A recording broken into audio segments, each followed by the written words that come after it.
Sexy Liberal show on Saturday. We were a little busy. Yeah. But, Lawrence O'Donnell said he's never seen the energy like that in that studio when she came out, even when the Rolling Stones played. Yeah. I mean, you can feel the energy. You could feel it Saturday night at Sexy Liberal. Chris, Yes, I don't know about you. I am ready to have an election cycle where I don't every second of every day feel like I'm either going to have an orgasm or my pants. Or constantly my pants. Oh, God. Right? The Iowa poll came out showing Kamala's up by the most accurate pollster. Then the NBC poll tied at 49%. Uh-huh. You know what I'm saying? Oh, yeah. I feel like Don't pay maybe attention. sometimes at the same time, an orgasm and my pants at the same time. That's been this election. Don't pay attention to the polls. Please. Okay. So, wow, Saturday night. Wow. Saturday night was amazing. Holy mo! I know everybody said best show ever again. I don't know how we top it. Best panel ever. First of all, I told Senator Schiff. Oh, is that tomorrow? It's not till tomorrow, Senator Schiff. He didn't correct you. I talked about the interview that Steve Garvey gave when he said, "When I'm senator," and I'm like, "Oh, that's funny." And Okay. Senator Schiff dropping an F-bomb. Oh, I was just going to say, I told him it was not fair. He was funnier than all the professional comedians Yeah. on the show. Oh, yeah. Yeah. Dropped a big F-bomb. He was fantastic. As was Mark Hamill and Glenn Kirshner and Politics Girl. Yeah. What a panel. Yeah. And we got that opening message from Martin Sheen, who Yeah. was, I don't know if you saw, oh my God, he was walking down the street. Mm-hmm. He's campaigning in Pennsylvania and getting everyone to sing God Bless America. Yeah. Oh my God. Yeah. Chills. Okay. And Clyde's excited because election day's tomorrow. There's lint up there. All right, you got to get the pay-per-view. It's $20. Yes. SexyLiberal.com. Yep. It was the show of shows. I'm telling you, everybody was on their A game. And they were. And Oh. so much new material, too. It's not the Yes. same show at all No. that was in Chicago. No, that's why I was backstage going, I don't really have anything. I always pull something out of my ass because, Yeah. How do you keep up with these news? He's threatened to shoot someone else since we did the show Saturday night, the press. He's okay if the press gets shot. Yeah. I mean, this is what I guess we should be glad that he is clearly knows he's going to lose. He Right. clearly is desperate. Right. It is getting darker and more violent and angrier. Yep. Wait, tell me, 17. Okay. Tell me if this sounds like someone that thinks he's going to win. This is a very important lesson because I'm trying to tell you what's happening with our country. It's going bad. And it can never get fixed because we're never going to get the right people in because of what they do with the elections. We're going to get a bunch of crooks and horrible people. Yes. Well, that's quite a powerful closing message, isn't it? Well, Our country sucks. You know.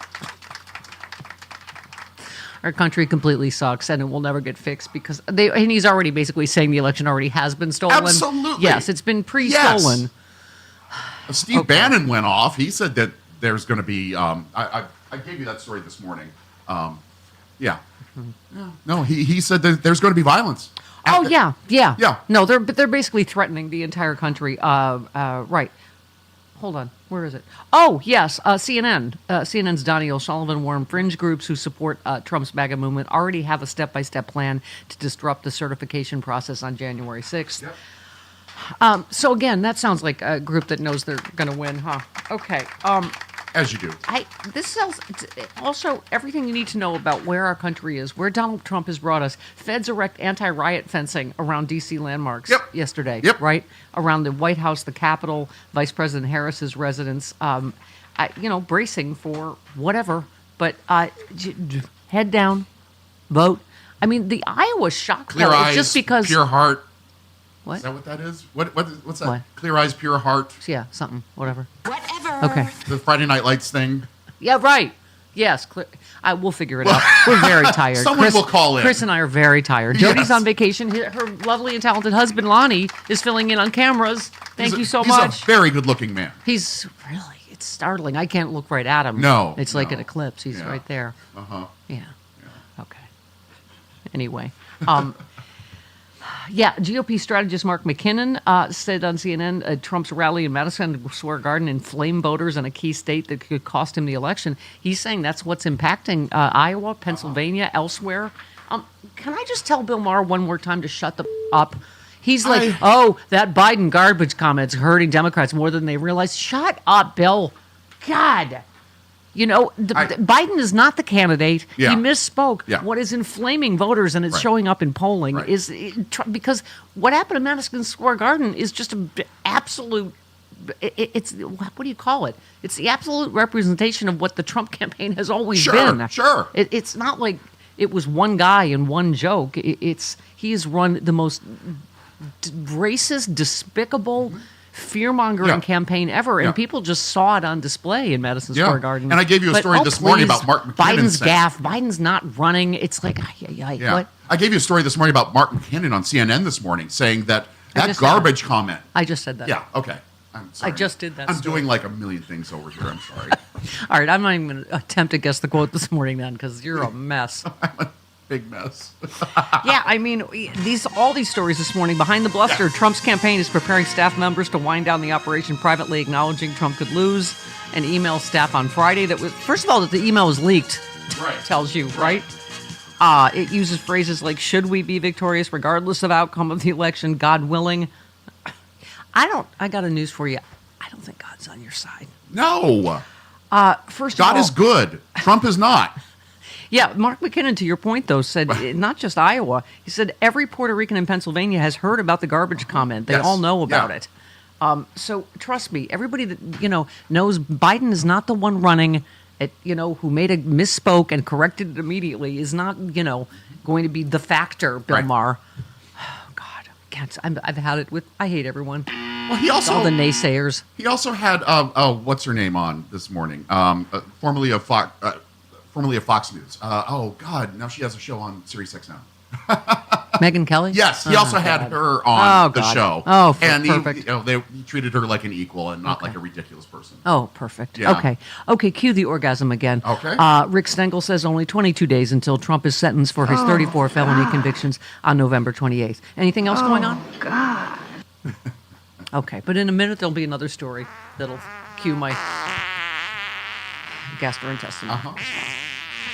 I made a joke about, myself for this election cycle and putting down tarp like a Val Gallagher concert. Yep. And what did I have all day yesterday? Diarrhea. Did you really? Oh, God. Yes. Everything down here is a mess. Oh, by the way, I had a new wardrobe malfunction. I did not shoot beef Saturday night, but a nip. Yes, you did. Because it was, you know what so many people tell me. I know. Well, when I turned a certain way on the panel, or I held up Senator Schiff's hand, I didn't realize that. Yes. Yeah, it was in my Janet Jackson impression. Hey, everybody. I had my high beams on for America. Yeah. Sam, our director of the pay-per-view, came up to me after the show and said, I don't know if I should tell you or not, but we had to cut away from Stephanie quite a few times because she was showing a little bit of nipple. And I'm like, Cut away? What do you want sales or don't you, Sam? Cut away? You should have done a close-up. What? Pardon me? Yeah. Lonnie? Oh. Lonnie's getting involved over there. Yeah. Okay. All right. Oh, Michelangelo from Colorado was there. Oh, he was there? Hey, Mike. So many people were there. Oh, my God. Yeah. Hi, Mike. Hey. How are you? Good morning. Good morning. Mooks across America. Yep. Yes. Mooks across America. That's what we had Saturday night, the representation of Mooks across America. I got to tell you how wonderful it is. I can't say all the names or anything, and I'm going to... Betsy, Kim, outstanding. Of course, Commander Karen was there. Yep. Met her husband. Yep. Really great guy. So many people. Bob Seska and all. Yep. My brother, Greg from New Jersey, Jack, Captain. It was amazing. Yep. So all that I wanted to say is thank you. You and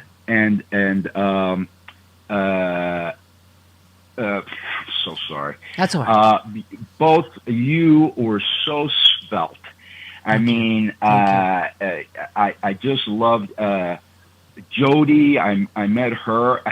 Amazing to see her in person, and all of the traits that she has. I just told her from her mom, who's one of the greatest women in American history. That's true. That's true. And it So, trickled down. It's trickled down. Yes, it has. We got a break. I was going to say, and I talked to Carl Frisch after the thing. I'm telling you, you watch the SNL bit, you watch Kamala with children, she is magic. She is. Everybody is saying they're feeling 2008 energy. She has that Obama magic, and it's just anyway.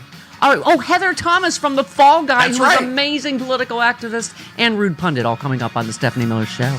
She's the aggressive progressive. Down girl. Long time to write that title. Hi, good morning, Dr. Doom.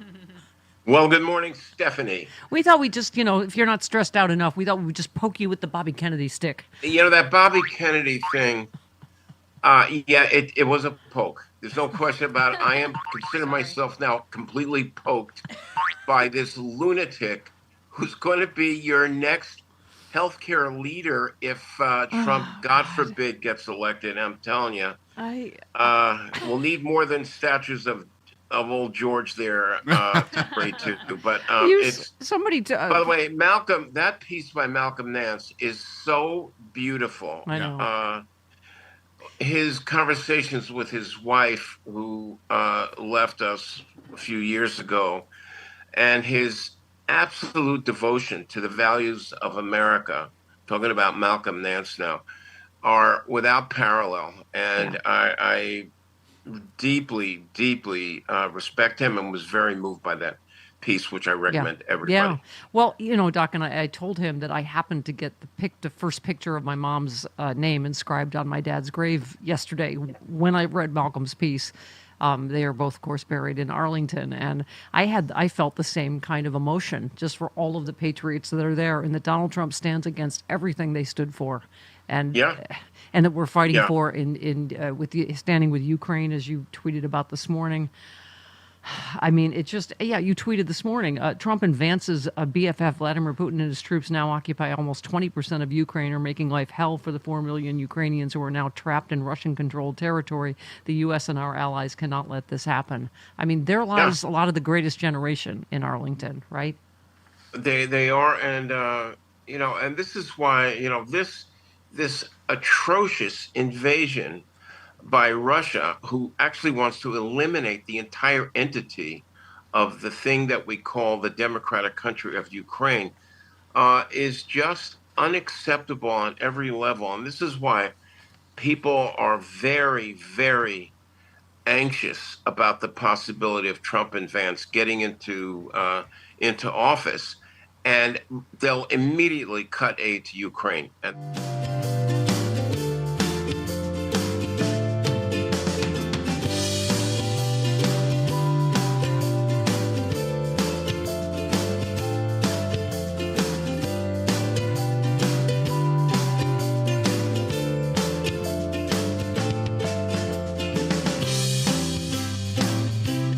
If a family needed food, people would, bring food over. If they needed somebody to watch the kids so that the mom could go to work, he did whatever it took. And these other things that separated us, they weren't even conversations, let alone things we thought about. It was about the humanity first. And I know that people of Tennessee are very good people, very decent people, very faithful people and moral people. And I wonder again, too, like when they look around and they're seeing this constant poking and prodding and stoking of this stuff that doesn't jive with them, are they rejecting it? Are they pushing back against it? So I think that they are. It kind of looks different. But yes, racism, bigotry, misogyny has always been around, but it was sort of shameful to be that publicly. Mm-hmm. And these folks have made it okay. And it puts people at risk. I mean, there are LGBTQ people in Tennessee who don't feel safe. There are Black and brown people in Tennessee who don't feel safe, and they have good reason. And so, 15 years ago in my community, they just helped out. They didn't ask who you loved or where you worshiped or care what color your skin was for the most part. They just chipped in. And I was thinking about this several months ago, and I thought, when did it start? And it truly started with Republican messaging on trying to other people and divide them. And it's because they have no policy to run on in Tennessee. Last year in the state legislature, their biggest thing that they thought was the greatest thing they ever did was give the largest tax break in Tennessee history to corporations. $1.8 billion to corporations who did not need it. 53% of the money went to corporations outside of Tennessee.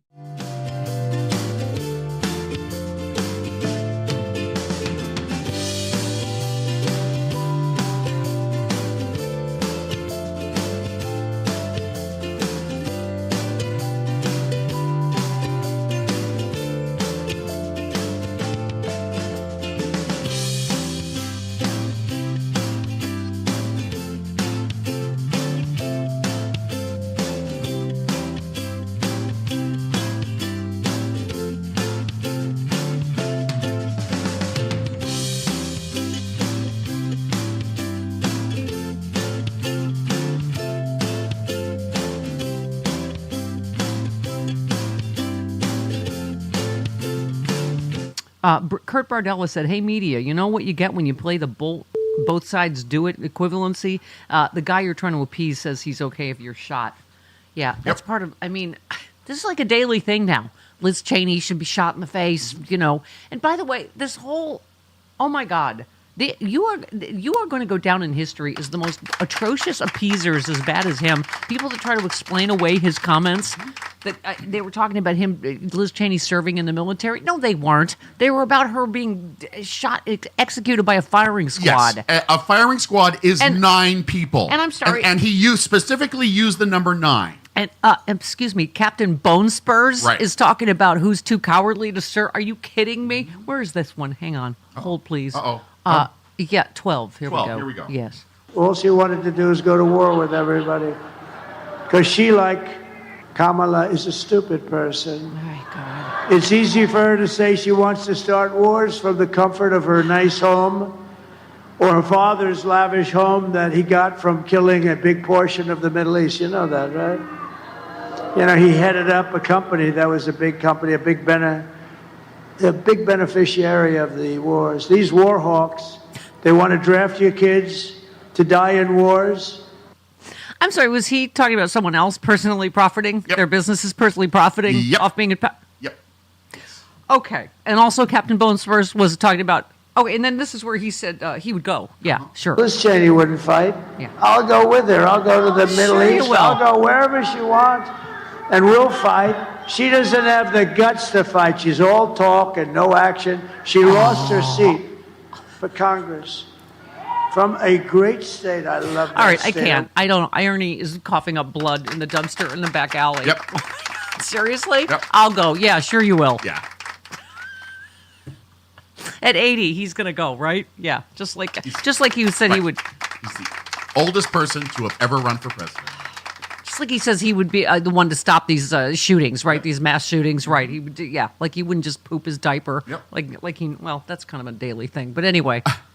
According to Noel Castle. But now he's on to I just don't mind if someone shoots the press. I mean, this is, can we hurry? Glenn Kirshner gave us all an orgasm Saturday night. By the way, he sent me pictures. He said we are now married legally in about 12 states. I'm sure the lovely and talented Mrs. Kirshner loves that. I told him, I said, it's a good thing your wife is not only gorgeous, but has an excellent sense of humor. Yes. She does. Anyway, but he said, yes, let's do not pass go. Let's go directly to jail. There is no way someone like this who was out on bail can keep making violent threats and remained free. It doesn't happen for anyone else, and it shouldn't for him. Karen in Chicago. Oh, how long did I smush into that spectacular rack? A long time. It was a long, lingering hug. Yes, and, it was. Very much appreciated. The show was phenomenal, and it is not an exaggeration to say that it was the best yet. All new material. It was really so wonderful stuff. And I have to say, I was able to see Jody and Lonnie and Angela and her lovely guy Dan and Francis, and I just had a nice time talking to them. And I mean it when I say you are so needed right now in this time. I think Kamala we all need each other for this time. You realize the release Saturday night.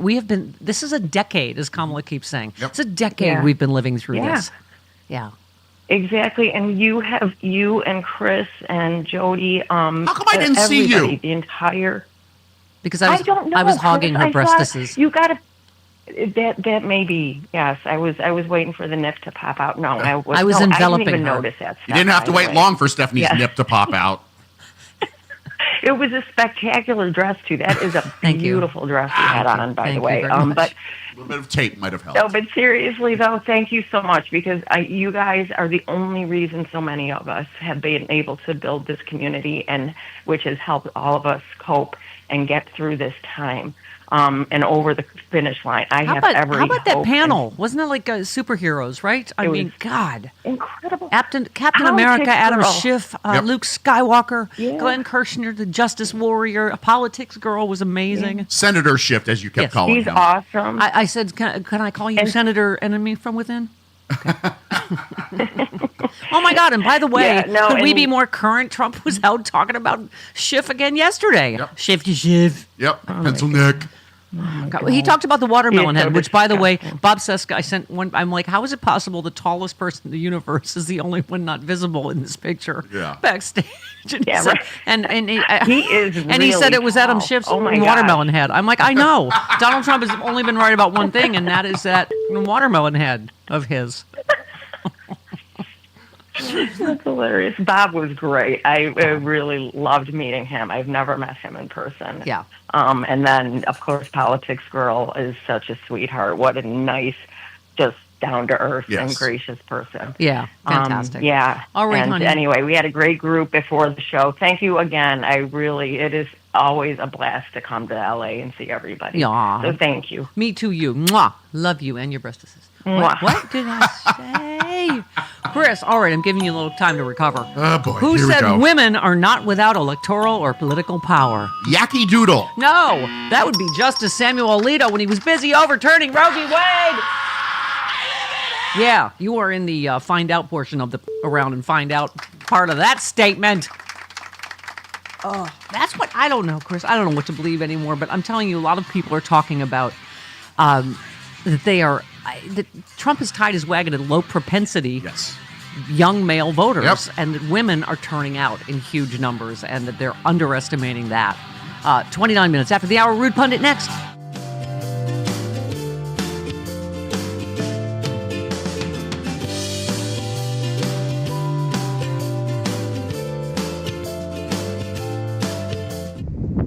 So I had a few people reach out, so I figured I'd jump on here and just let everybody know that was me driving President Trump's garbage truck.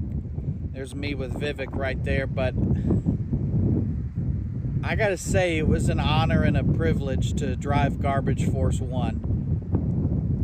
President Trump is just a normal, everyday guy. He hopped in, no problem. He looked at me, he said, give me one of these right here, and we don't have one of these, we have one of those. So I honked a couple times and he laughed. He said, how about we take this bad boy through McDonald's? And I said, sir, I don't think she'll fit in the drive-thru. He said, it's all right, I used to work there. And he turned to me and he said something, and I'm getting chills just thinking about it. He said, this is really sticking it to Joe Biden. I said, yes, sir, it is. So, Joe, consider this a message to you, because you called us garbage, and in order to prove that we aren't garbage, we got a truck that hauls garbage. Now, does that sound like something garbage would do? Would be to drive around in a truck that hauls garbage? I don't think so. You made a mistake, Joe. You can't call a group of people garbage unless it's meant to be funny. And in that case, those people need to stop being so soft.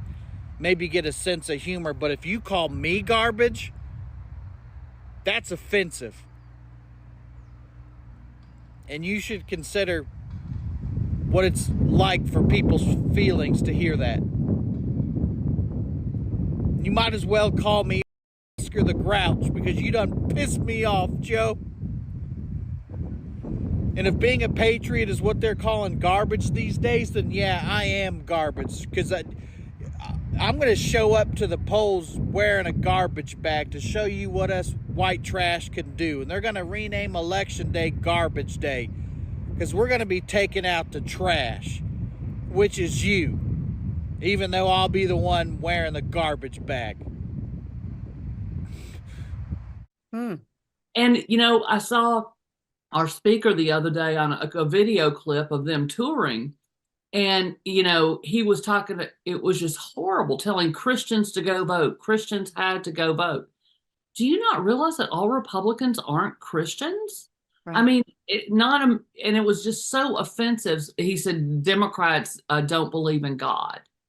Oh. And, yeah, he said, so he is offending more than half of Tennessee. Right. There, because, I mean, it is just offensive. And if you had something to run on, why aren't you running on that big corporate tax break? Because guess what? They found out Republicans weren't okay with that. Right? I come in, and here's the problem. I said, oh, man, it's too low. I said, too low. So I had to go. That's just, it's obscene. I mean, it is. But he's running for president, right? So is he doing this stuff because he doesn't care? Is he doing it because, as Sherman seems to think, nobody cares? Could it be? Not what I think. The polls say. Let's be clear. Could it be that he actually doesn't want to be president? Wouldn't it be interesting if it turns out he's doing everything he can not to be president? That would be interesting. He still winds up winning? Because you can't tell me that filleting a microphone is in anybody's playbook for anything. Am I wrong? Somebody's playbook, clearly, but should not be the playbook of a presidential candidate. Or anyone else. Or anyone else. And look, I mean... Is that what he was doing? Are we sure about this? My God. If we had to have the question 2 days before the election whether or not the president was filleting a microphone, we might have lost the plot. That's where all of you all went. Look, he's well known to be very, very picky about the microphones and the audio, and he was obviously complaining that the thing was too short. And so why was he putting his mouth on it? I'm just saying, I don't know what he was doing. The point is, I mean, if you all want to here we are, 48 hours before the election. There's a lot of spin going on. The Harris campaign, you know this, they believe that there's a shift happening, and shifts do happen in these final days. Donald Trump experienced it in 2016 to his benefit.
Rude.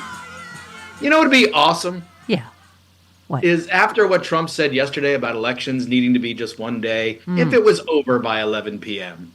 Yeah. As soon as the polls close in California, we're done. Yeah. We're done.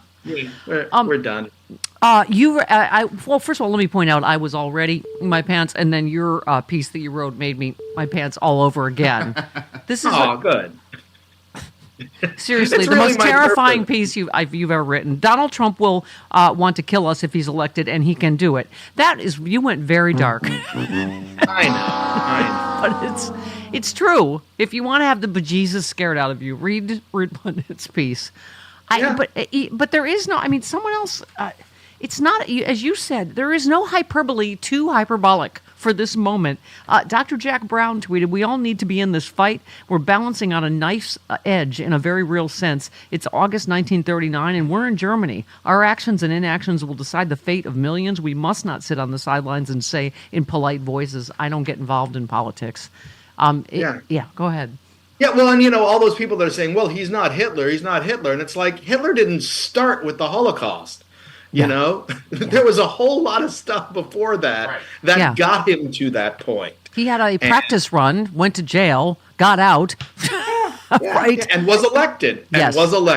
Yeah. And you know, it just is the possibilities are endless for what he can do, how he can F us again and again and again because of the Supreme Court decision and because that we have a GOP that will roll over for him every single time. That's what's terrifying. And there's a piece out today about how it's easier this time for Russia to interfere, which they are actively doing because we have so many willing traitors here on the right. It's because they're taking ridiculous lies that Russia tried, and then they're re-amplifying them to their millions of followers. The Haitians eating pets, and what's the fake Russian video of Dominicans? The Haitians, saying they're voting 11 billion times or blah blah blah. All this stuff that's just complete nonsense. Yeah, that the FBI had to put out something about it, and I'm sure they don't trust the FBI on this. No. I think one of the things that's happened is that the MAGA hordes have evolved from they're not interfering to we don't care if they're interfering if it means that Trump wins. Yeah, exactly. I think they don't care how Trump wins as long as Trump wins because he has so terrified them. And so I just wanted to terrify us a little. Yeah, thank you for that. I appreciate it. My stomach needed that. You said, you tweeted, the plan is to make people suffer so they'll willingly allow moron Trump and freak Elon to rule their lives while weirdo Vance sit in the corner. It's hard to remember this election cycle that people were actually walking around with what they said were little cups of J.D. Vance, his man batter. That actually happened. That's a thing that happened. I mean, think about this. Think about what these idiots did. They walked around with things like that. They wore diapers when people were pointing out that Trump was probably wearing a diaper. They put Kotex pads on their ears, and now they're walking around with garbage bags. What the F is wrong with you? Have you no self-respect at all? And by the way, like that ridiculous McDonald's stunt, can I just say, have you seen the picture has come out of Kamala Harris in the uniform back when she was in? It's like you don't see that anywhere in the mainstream media. That I think that there's a question of whether or not that's real. Yeah, I think I'm not sure that that's real. Okay. There is some question. All right. You remind us, who never has to say I'm not a Nazi? People who don't do Nazi. There's that. Yeah. He's already preemptively blaming the Jews for losing. Yeah. Well, we're used to it. At this point. And everything he says at the rally, all the dark stuff. I mean, the way that he is preemptively, saying that the election has already been stolen before election day. And it's teeing it all up. I mean, he's already declared himself the winner. Yeah. He has declared himself the winner. He's already done it, yeah. And watch him. The SNL bit was funny because he's exhausted. And you use the clips we played. So low energy. Oh, yeah. So he's just slurring, stumbling. I think he knows he's going to lose. And it's just, but this is how it's going to get. How we knew, right? Darker, more violent. Now he's, saying it's fine if the press gets shot. I mean, I don't know how much more they need to stop what the both sides do it. He was too tired to even finish the microphone fellatio. Because if you'll notice, he went vigorously. He went for a moment, then he was tired and just slapped it out of the way, like he would do. Like he would do. I said that. I said Saturday night that Martin Sheen asked me in honor of his Catholic faith to keep it a little cleaner Saturday night. I'm like, Donald Trump just acted like he was holding a microphone and giving it a hand. Uncle Martin, Well, I mean, what he was doing was he was giving it some help to become more erect. Right. And that way, the microphone was ready for his mouth. Okay. Wow. And that's what he sounded like. Yeah, as I said Saturday, I'm with Arnold Palmer's. Okay, so listen. He was getting ready for his yearly meeting with Vlad. That's what I said. He was thinking back to his first date with Vlad. Young love. Yeah, and then his I'm gonna protect women whether they like it or not. And you said Trump campaign worker sadly walks over to the days without saying something rapey sign and flips it back to 0. It never goes past 1, and usually that's just a charity one. Did you? I guess he kind of didn't say. My anything people racist. told me I shouldn't say that, but then it just doubles down, right? I mean, yeah. Did you hear? I mean, the story. There's nothing you would put past him. The story came out. Did you see over the weekend that he wanted to give Biden's nickname retarded, Joe Biden? Yeah. He said he's a retard, and his people are like, oh. I'm like, and he's called Kamala Harris retarded behind closed doors. I mean, we still got a day. We've got 24 hours left. And it's not even a good name. That's the other thing. It's not even There's no alliteration or anything. Yeah, it's just there's a word for that name, and that I'm not going to use, and a word for the person that would actually come up with that. Oh, but it's ridiculous. And you know what? I just love that the garbage truck thing has gone completely wrong, because unfortunately everybody is not constantly watching every second of election coverage.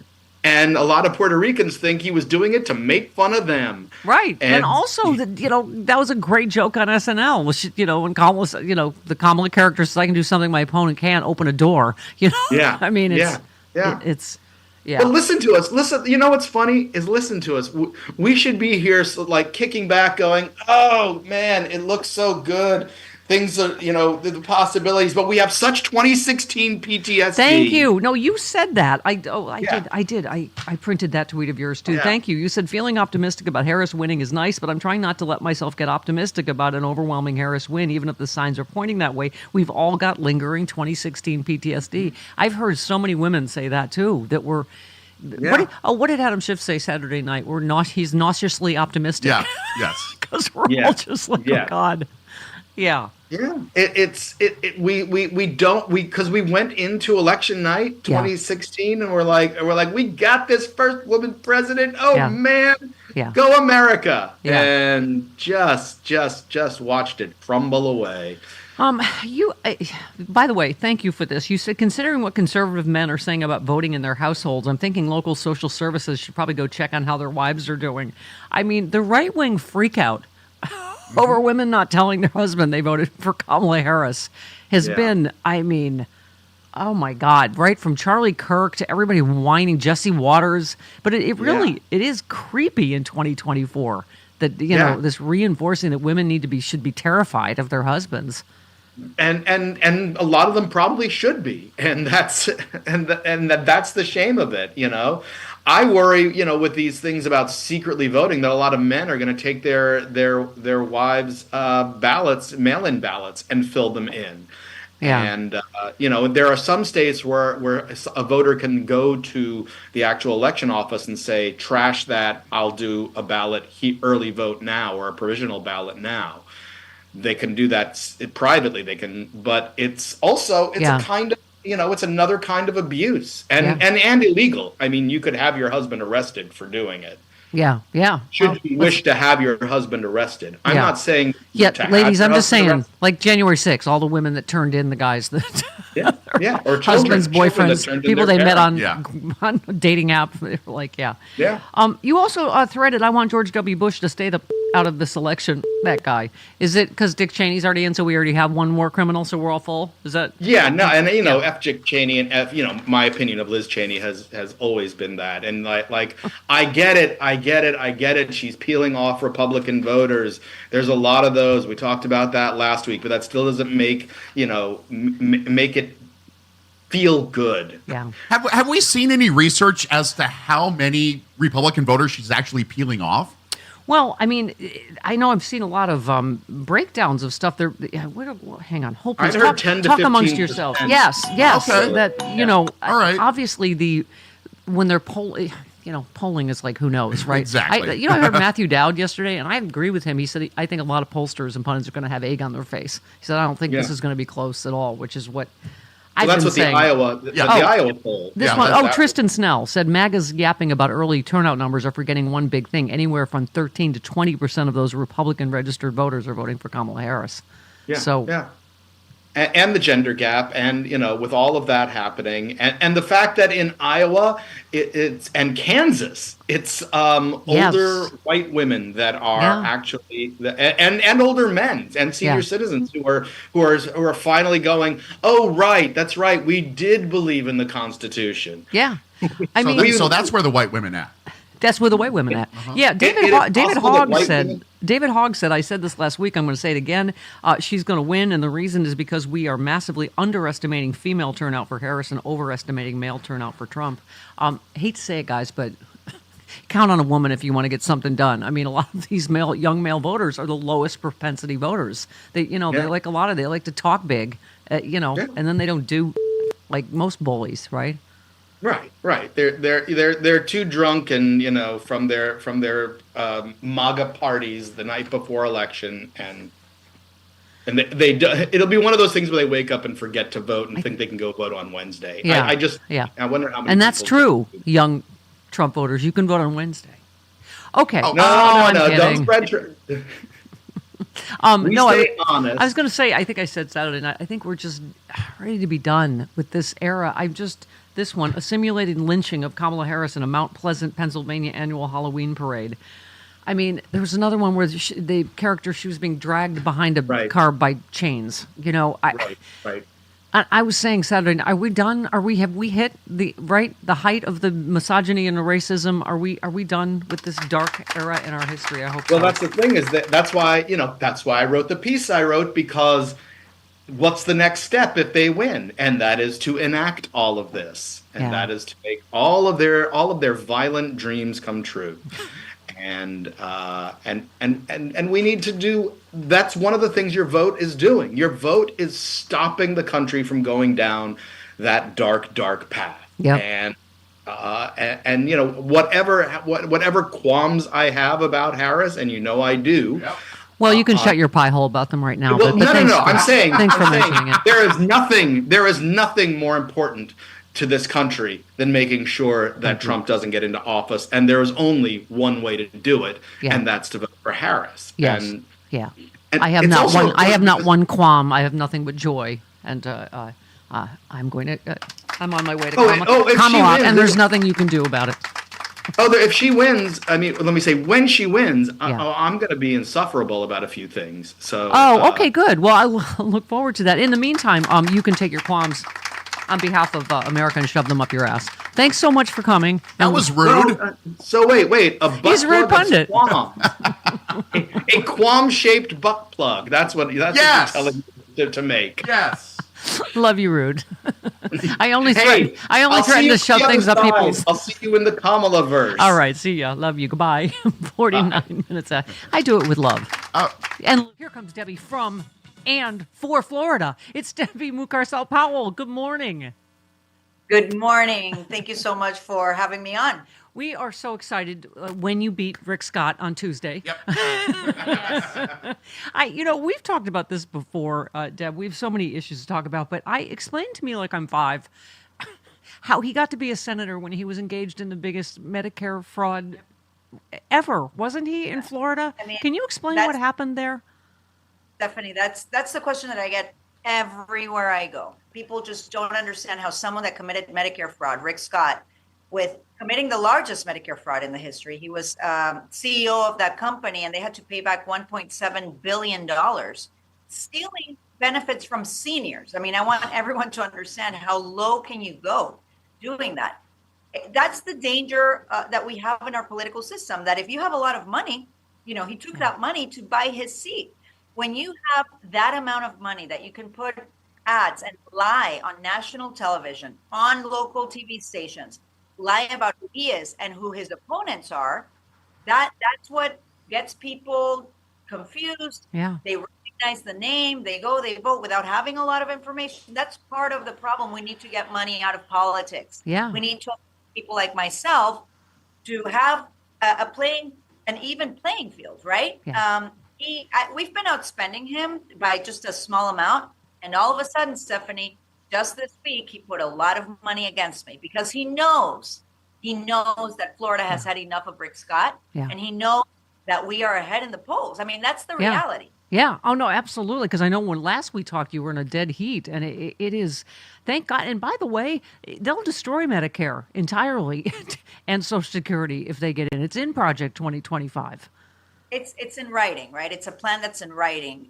They want to. Rick Scott started. He wrote the preamble for Project 2025 with his 11-point plan for America, where he proposed eliminating Medicare and Social Security and sunsetting all federal legislation that would eliminate all federal programs. I mean, I spoke with a federal employee recently. He actually works in a financial oversight firm. It's a federal agency, and he's really worried he's going to lose his job. I mean, people that conduct appropriate oversight of the banking system, oversight on the financial system, oversight on election, on campaign finance, right? Like all these things that are really important for our democracy, those posts would be eliminated. And Deb, we just talked off air about people don't think, I don't think they understand what's happening in places like Florida and Texas.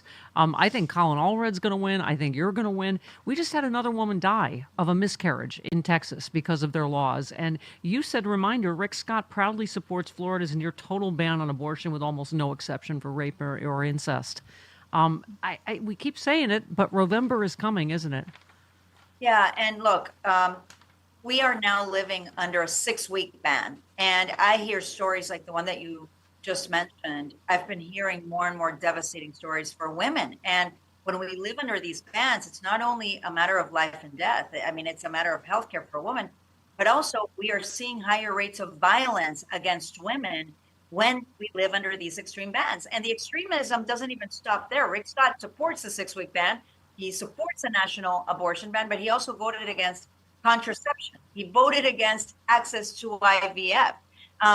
We are seeing more women coming out to the polls. It's the same thing that you're seeing across the country. The rate of women coming out to vote is much higher than men, but there are a lot of men where this is also one of their main issues. And Deb, everybody's talking, of course, about this horrible hate fest at Madison Square Garden. I want to get your thoughts on that, but it's not one guy and one joke. At this point, it's the whole party. You tweeted, Rick Scott joined a self-described white nationalist podcast to appease Donald Trump. He doesn't care about how you're going to put food on your table or pay your bills. The only constituent he cares about is Trump. And you talked about Fred Gutenberg, our friend, actually tweeted, I have to be honest, Rick Scott, at first I thought this was a joke. You can't talk about Republicans acting like Republicans again by having a conversation with Laura Loomer. Your demented idea of normal only reinforces why I proudly voted yesterday for Debbie for Florida. And you said Laura Loomer's an anti-Semitic, anti-Puerto Rican extremist, and Scott made it loud and clear whose support he cares about most. He is a desperate fraud.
Hope was there Saturday. It was good to see you, Seth. Hi, Seth.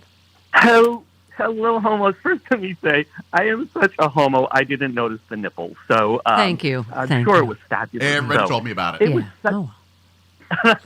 It was such a great show. I've been to every LA show. This was like party music, angels dancing everywhere. It was just, everybody was on their game, fabulous, and meeting all of those great step heads beforehand and chatting afterwards. It was so amazing. And I just want to thank you for this wonderful evening that you gave to everybody. And I just want to say regarding, he's not winning. But if you notice in Project 2025, in the fine print at the end, it says, from now on, all the Sunday shows will now be called Shoot the Press. And that's what they will do. But it is going to be such a great day tomorrow. And we're going to find out early. North Carolina, Georgia are coming in early. And we're going to all be dancing. Yeah, and it's going to be fabulous. I think so. I am, as Adam Schiff said, I'm nauseously optimistic. Ooh. Amy Siskin with some stuff we were just talking about, Chris. She said, enjoy your bro Gen Z boys who don't vote. Yep. Know who votes? Women. And we're taking the Trump trash out for good. She also said the GOP is at it again. They're poll dumping in these final days. Ignore the polls and get out and vote. Let's do this landslide style. And she said, you got to love to see all the bro pollsters blowing up over the number one most accurate pollster, Ann Seltzer's Iowa poll. Hopefully we are done with troll Nate Silver for good after Tuesday. Hear, hear. All right. Heather Thomas, come on. How cool is that? I know, right? She's an activist. Coming up on The Big Shoot.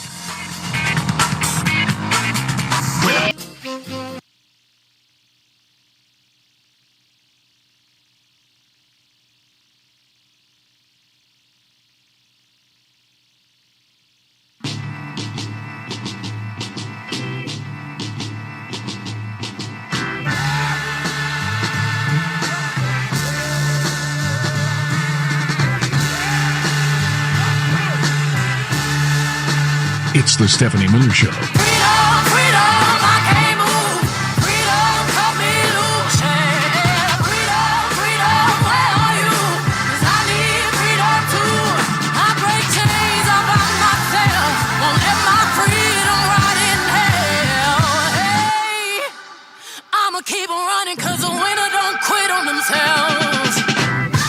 So here we are on the Sunday before the election, and I would ask, in particular, people who have not yet voted, to not fall for his tactic, which I think includes suggesting to people that if they vote, their vote won't matter. Suggesting to people that somehow the integrity of our voting system is not intact so that they don't vote. Thank you, Yeah. Madam President. Okay. Are you living in Camelot this morning? Pardon me? Are you living in Camelot? I'm already in Camelot. Okay. I'll send you a postcard. I can tell by your shirt. Thank you. Yes, that's available at stephaniemiller.com. Isn't it fabulous? You took the tea up. T-Pain says, won't it be awesome if the actions of alpha male white supremacists leads to America's first black female president? Yes, it will. Oh, their worst nightmare come true. Lincoln Project said in the final stretch to Election Day, Trump has gone full Mussolini. He is holding hate rallies, threatening political opponents, all in an effort to outrun his coming prison sentence. When he loses on Tuesday, there will be nowhere left to run. Thank you. Martha and all of the Vandellas were correct. Yes. Might I say that they're nowhere to run. They're poorly attended hate rallies? Yes. Ooh. Yeah, exactly. Mehdi Hassan said the Republican Party is openly promising thousands upon thousands of deaths in America. That's what the repeal of the ACA and the withdrawal of vaccines will automatically lead to, per multiple studies and experts. Yet it's not front page news, but Biden's garbage gaffe is. The mainstream media will fail us till the end. Let me just tell you that right now. By the way, Kamala Harris talking about that yesterday as well. He has indicated that the person who would be in charge of health care for the American people is someone who has routinely promoted junk science and crazy conspiracy theories, who once expressed support for a national abortion ban, and who is the exact last person in America who should be setting health care policy for America's families and children. To the point about the mainstream media, our friend Noel Castler, God bless him, this is why I love having him on. He said, every time I see a new quote-unquote revelation about Trump, especially with Epstein or in regards to an upcoming book, I'm like, man, I told you all that years ago. Trust me, the mainstream media only scratched the surface when it comes to him. Perhaps when he loses and appears no longer a threat, they will dig deeper. Vote blue. Yeah. All the cowards will come back out from right behind their hiding places when Trump loses to be try to pretend to be brave again. I feel like we kind of already knew the Epstein stuff that broke over the weekend. I mean, you know, maybe not Trump maybe is not his these, best friend. Yeah, maybe not these specifics, but we kind of knew. I know. That's the thing. Everything about Trump is so awful. You think, oh, haven't I already heard? Yeah. Okay, voter fraud alert. Ohio sheriff's lieutenants tell citizens don't bother calling 911 if you're a Democrat.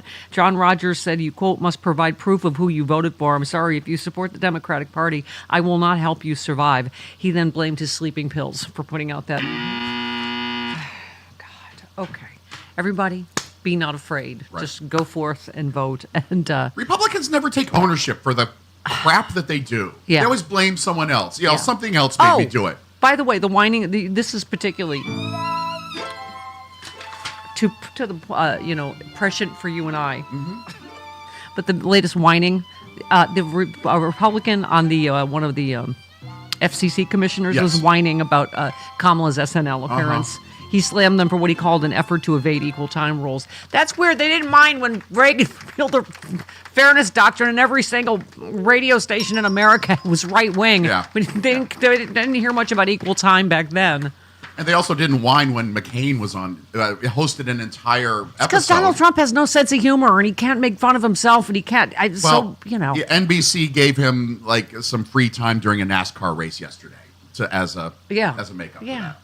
What a whiner. And you know what? And that tells you once again how spectacular that appearance was because they're freaking out about it because she was hilarious. And she was on for a total of 90 seconds. Yeah. That's it. Yeah. It was hilarious. Yep. Oh, can we play it again? You want to hear it again? Yeah, I love it so much. Here we go. The American people want to stop the chaos and end the drama with a cool new stepmamala. Kick back in our pajamas and watch a rom-kamala. Like Legally Blondula.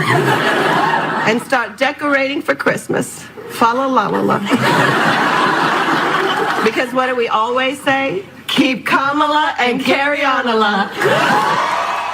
Man, that was the moment, Chris, when she stepped out and you heard that crowd. I mean, it caught the electricity of this moment we're in and how, what's the word I want to look, likable. She's amazingly likable. Oh my God! Watch any video of her with a child. She's everybody's stepmama. Yes, exactly. She is magic. Let's go to Winnie in North Carolina. Hi, Winnie. Good morning. Good morning. How are you? Good. Go ahead. Well, I'm just calling to say thank you to all you guys.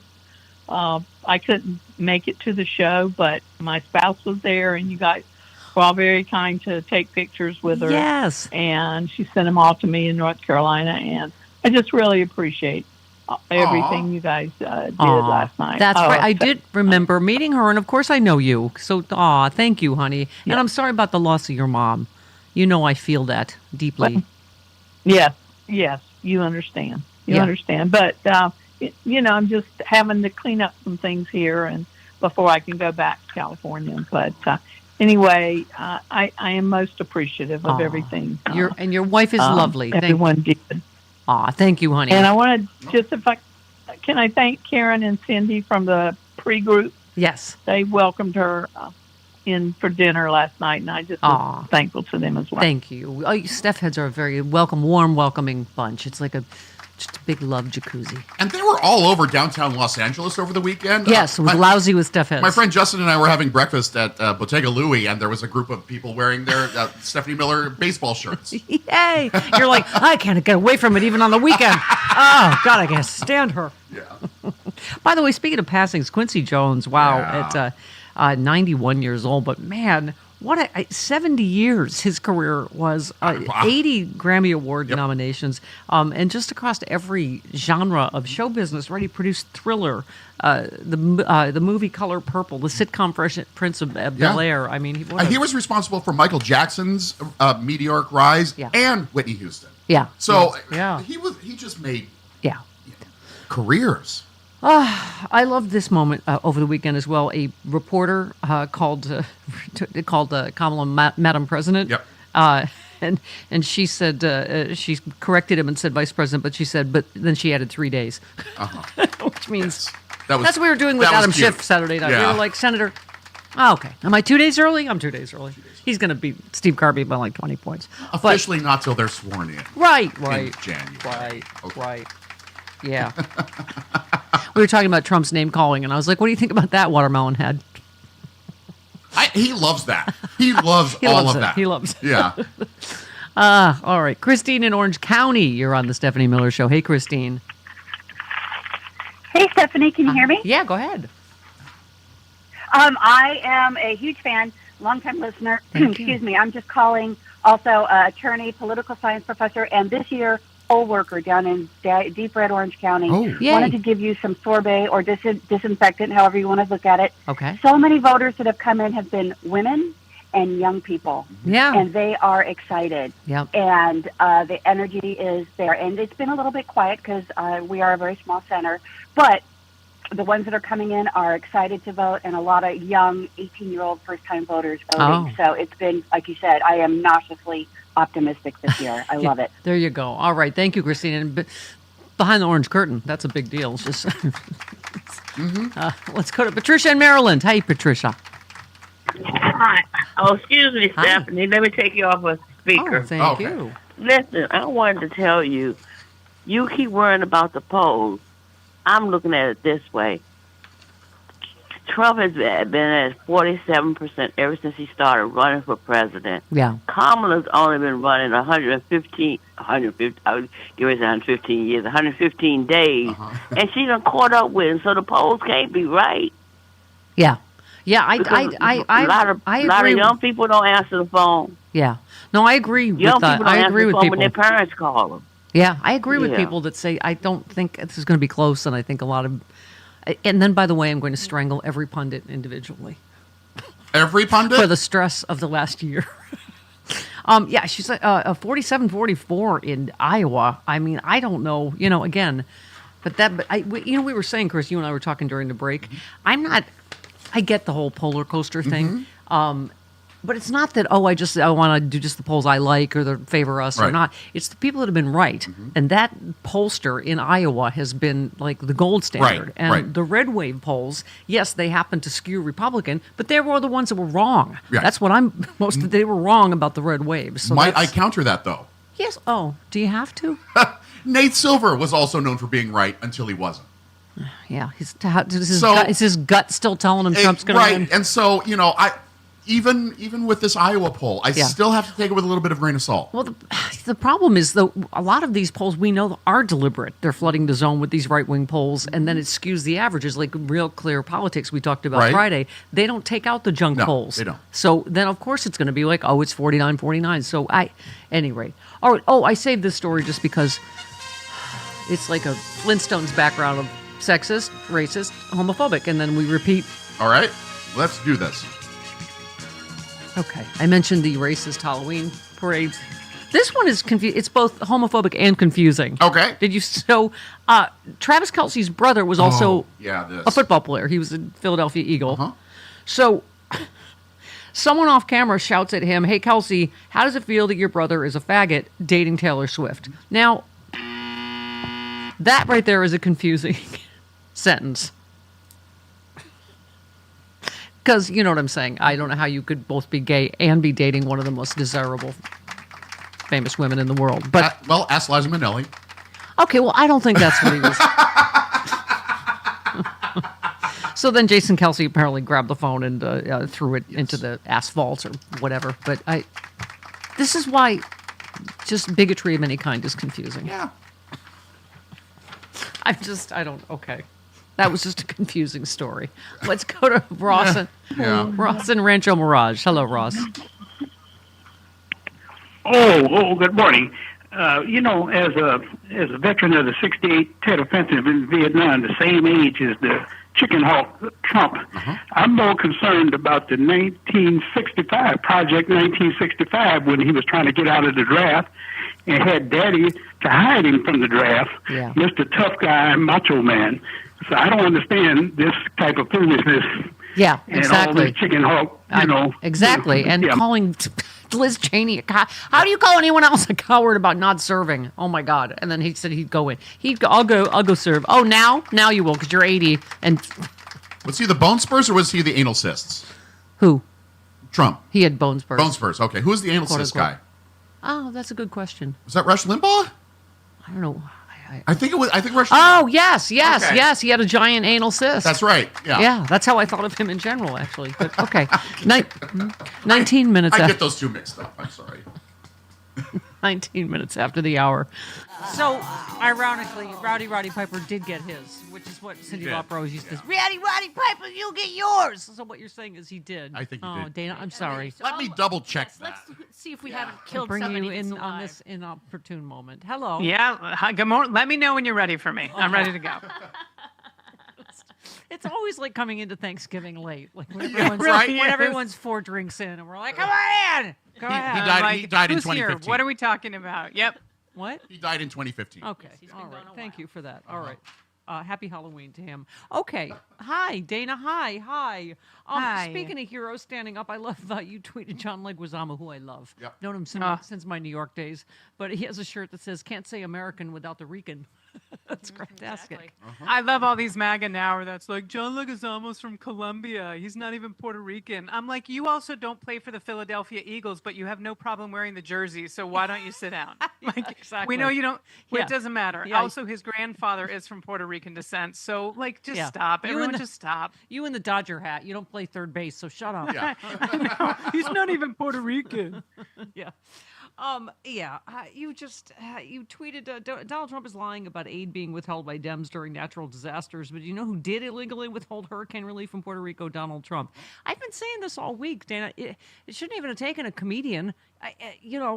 His response to Hurricane Maria was just despicable. And the things he said about Puerto Ricans then, and Noel Castler's been telling us for years, he said of all the people Donald Trump hates, he hates Puerto Ricans the most. Anyone on The Apprentice, he said, can tell you how prejudiced he was against Puerto Ricans. Yeah, you know what? Even if it took if you want to put comic in air quotes, even if it took Tony to say something, at least it happened. You know what I mean? Like whatever it does take at this point to get national attention on how horrible this, campaign is, I'll take it. But yeah, we've got commercials and clips of him for years talking about how people in the United States are garbage, that the United States is a garbage can, that we're the enemy of the people. Yeah. And then, oh God, and F Joe Biden. And then Joe Biden's all of a sudden like, F you guys too, which he didn't even actually say. And then everyone's grasping their pearls on the other side. Yeah. How dare you stand up for yourself, First sir? of all, after January 6th, you're like, Hillary was too kind with basket of deplorables, I mean, and also we're like, they are garbage. Anyone that tells those kind of jokes or laughs at those kind of jokes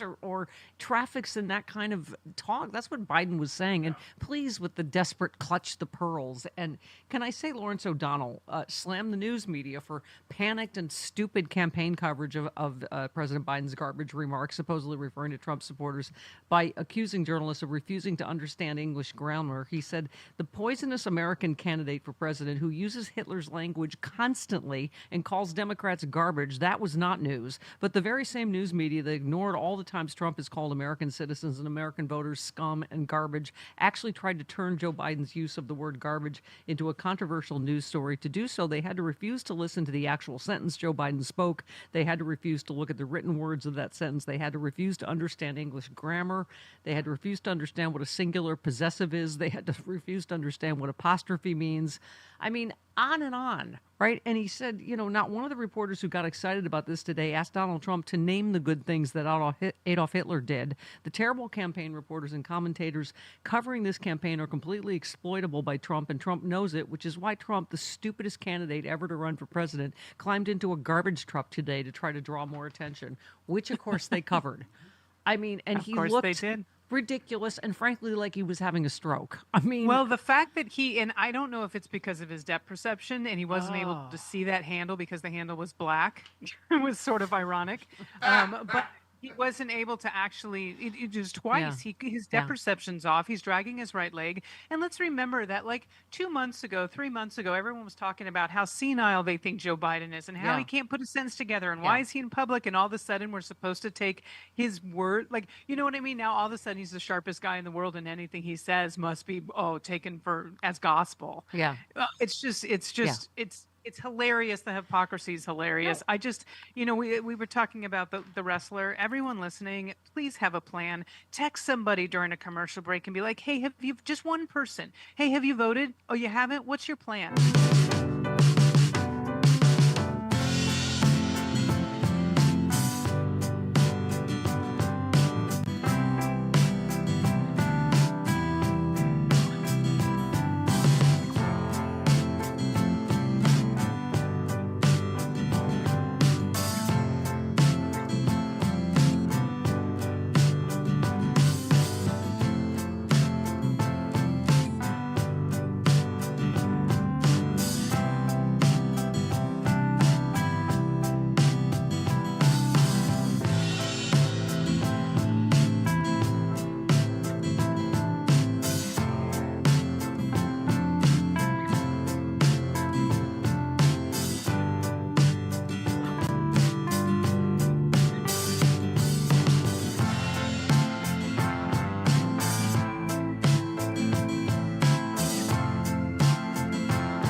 Trump doubled down on his creepy, rapey vow to protect women voters, whether they like it or not. He said he would be a fierce protector of women, and they wouldn't be thinking about abortion. They won't be thinking about abortion. They protect you whether you like it or not. There, don't worry your pretty little heads about abortion. Yeah, they're going to want to have my baby.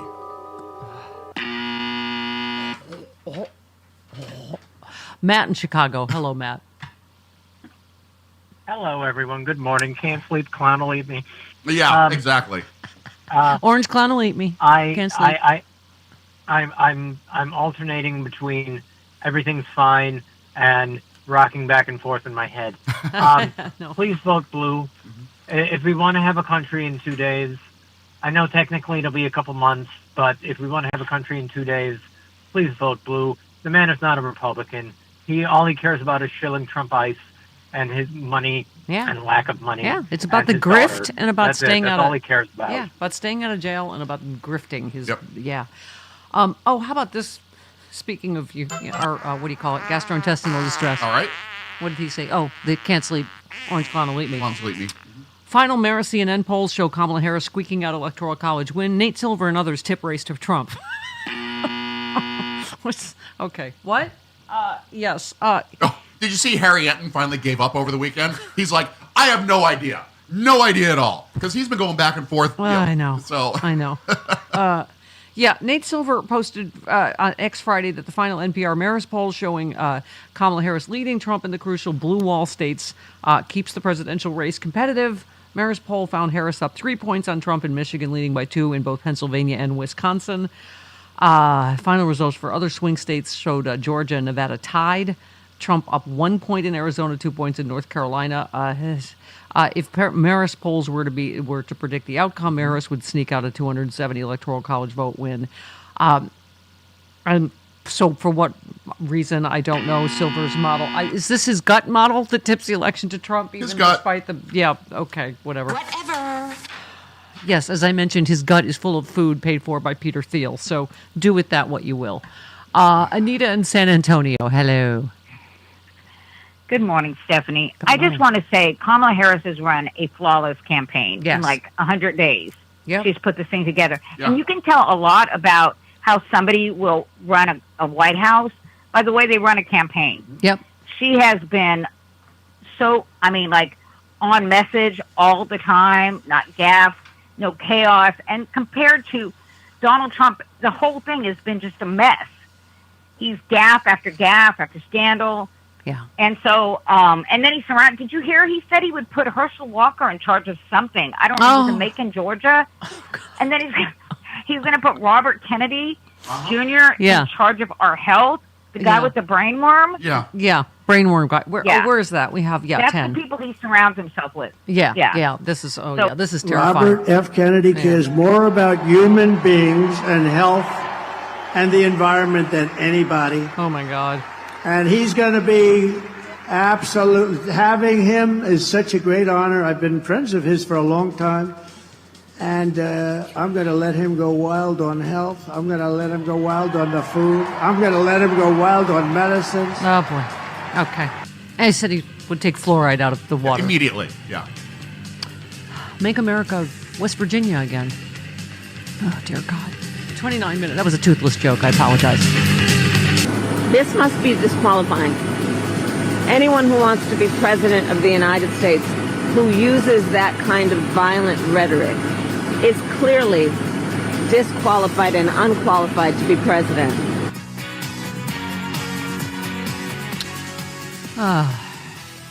Okay, not to mention that it's stealing Dick Cheney's acts. He's the one that shoots people in the face.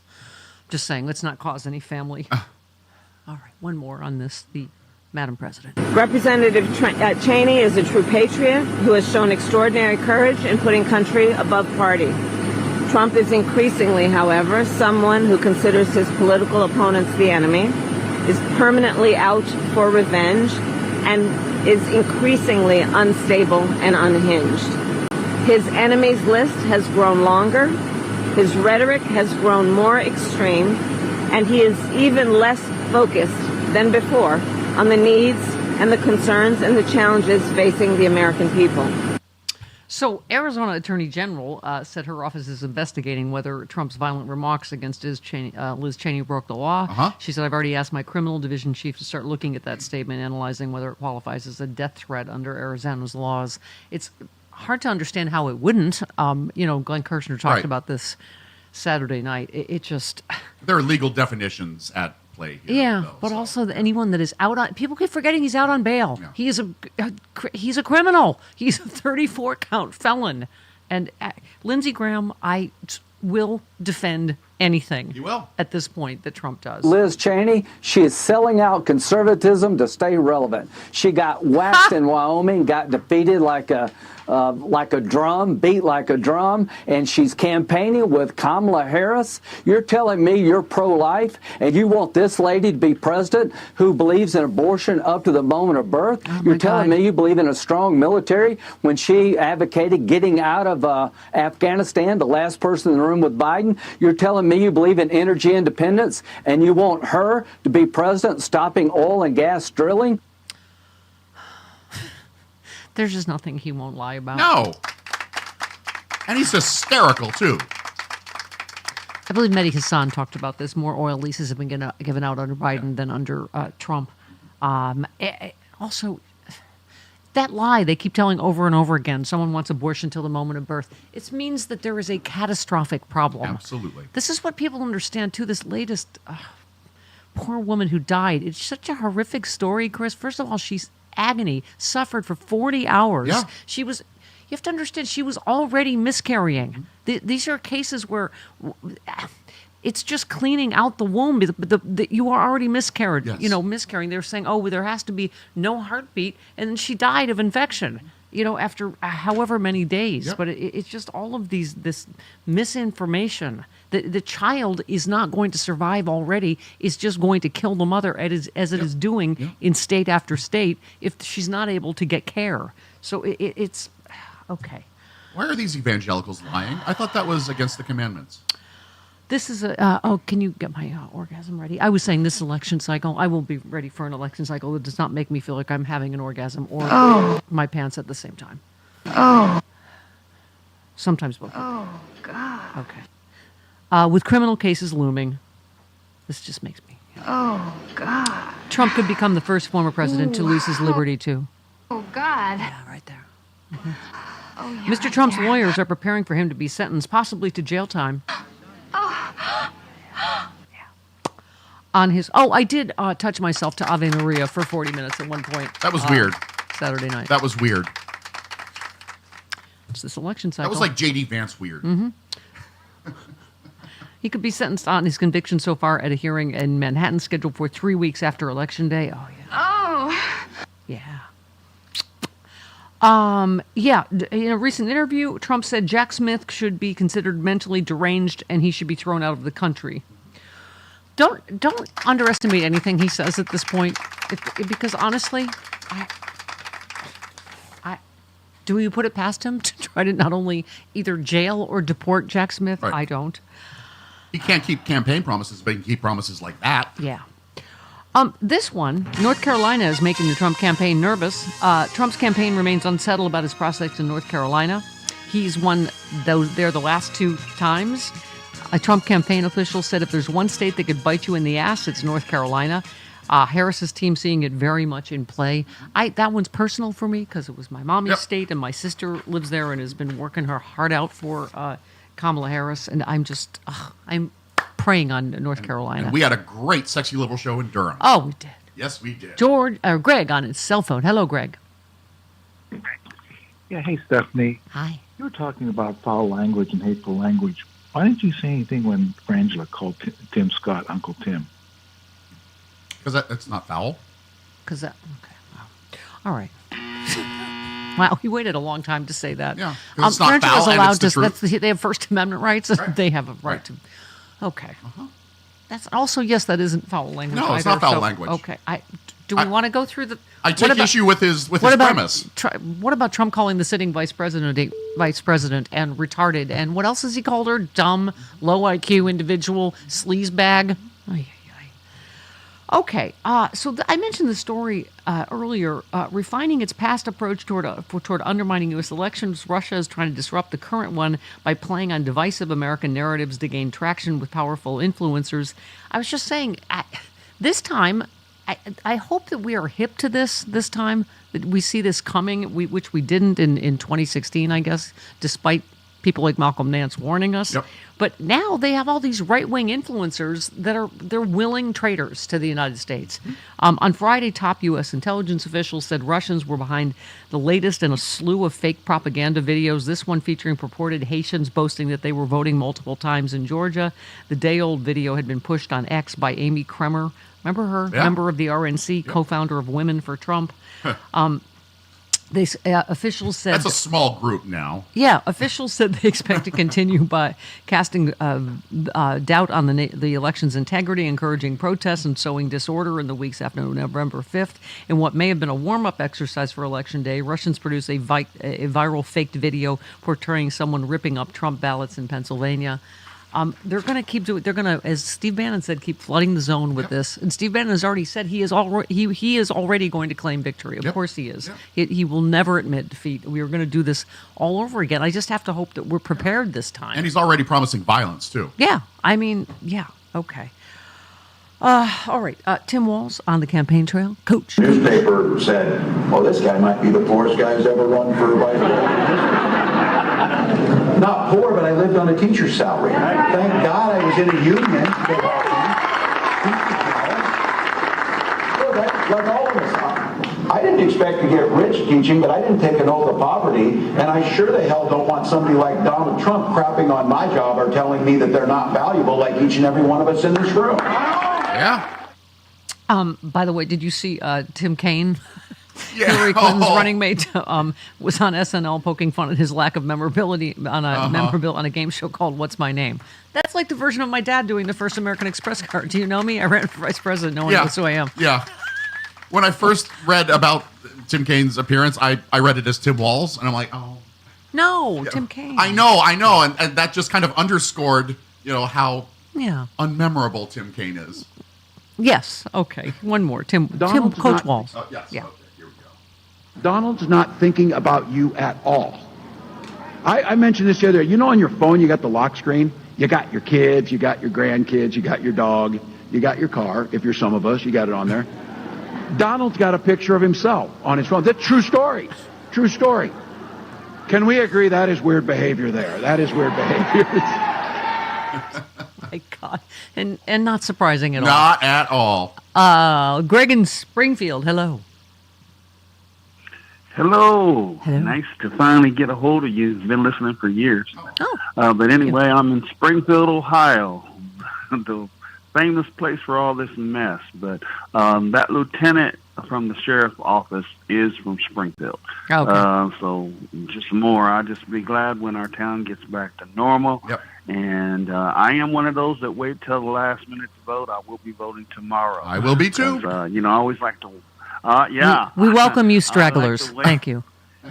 Just vote. Just vote. I like to wait and see all the crap that happens in between. So, I already had made up my mind what I was going to do, but I'm just one of those old timers like to, actually put my ballot in the machine. As long as you do it. Just get an early start just in case, okay? Just okay. And also, some of our ballot propositions here in California are really, really complicated. There's a lot of homework in California. So I'm doing my homework. Do we have to know this on the test? Yeah, I'm doing my homework before good boy. Before I hit the. Good boy. You know what Mark Hamill said that I thought so resonated Saturday night at Sexy Liberal is just I don't want to do this anymore. I don't want to have to talk about politics. I just want to live my life with my dogs and my kids, my wife. I don't. And I think a lot of people feel like that. Like Kamala keeps saying, just exhausted. We're just exhausted. Kevin the Hilarious Gay in 3, 2, 1. Well, hello. Hi. Hello. So, real quick before I get to my call, Chris, you had said that you had breakfast with a friend downtown and you saw a bunch of Stephanie Miller Show fans there. Yes. Yeah, that didn't happen. That was a true Stephanie Miller story. That was a true Stephanie Miller story. You're a liar. None of us believe you.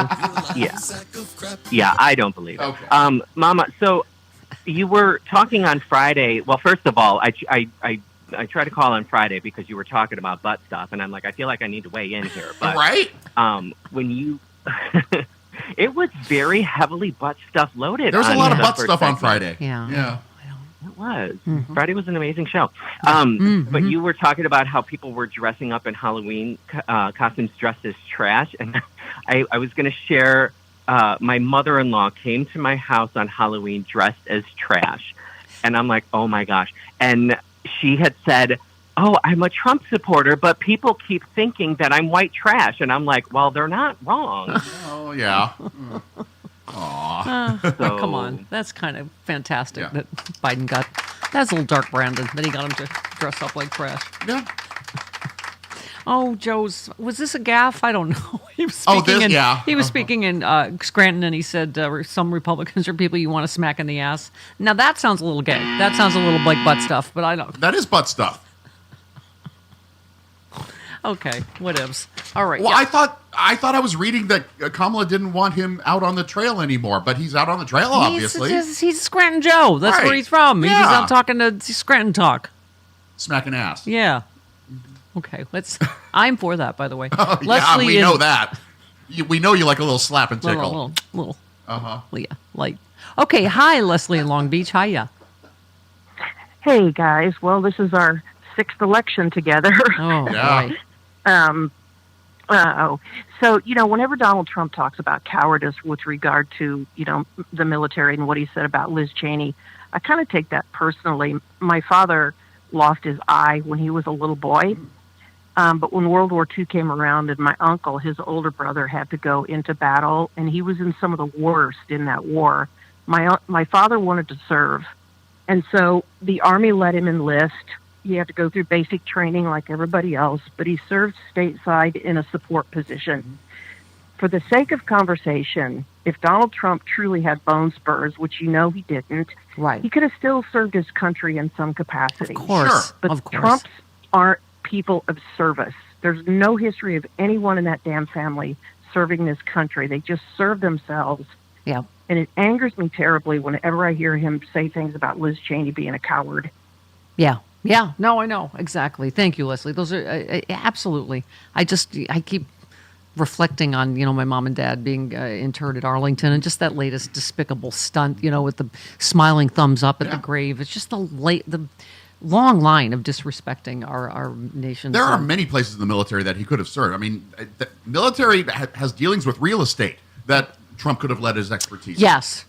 Okay. This is okay. Or is this again? was I going to say? Oh, is this about him being naked? Am I going to throw up? Do I need to get tarp? Or is this about his beautiful white skin? Beautiful white skin. Yeah, because no dog whistles anymore. Not at all. Yeah, okay. Yeah. Somebody said to me, "Are you glad you did it?" I said, "Absolutely, but I could have been on the best beaches in the world. I own the best beaches in the world. I could have had such time. I could have been at the Great Turnberry in Scotland. I could have been anywhere I wanted to be. I could have had those waves smacking me in the face. I could have said." Right, but then he went on to say, but something is beautiful white skin. If I mention I'm white, white, beautiful white. Also, wow. Does anybody get on the beach in Scotland? No, I don't think so. I don't know. It's not a very beachy country. Okay. And also, they hate him in Scotland, right, as they do in most countries. Right. Every time he goes, there's someone with a sign, Trump is a C word. Okay, 49 minutes after the hour.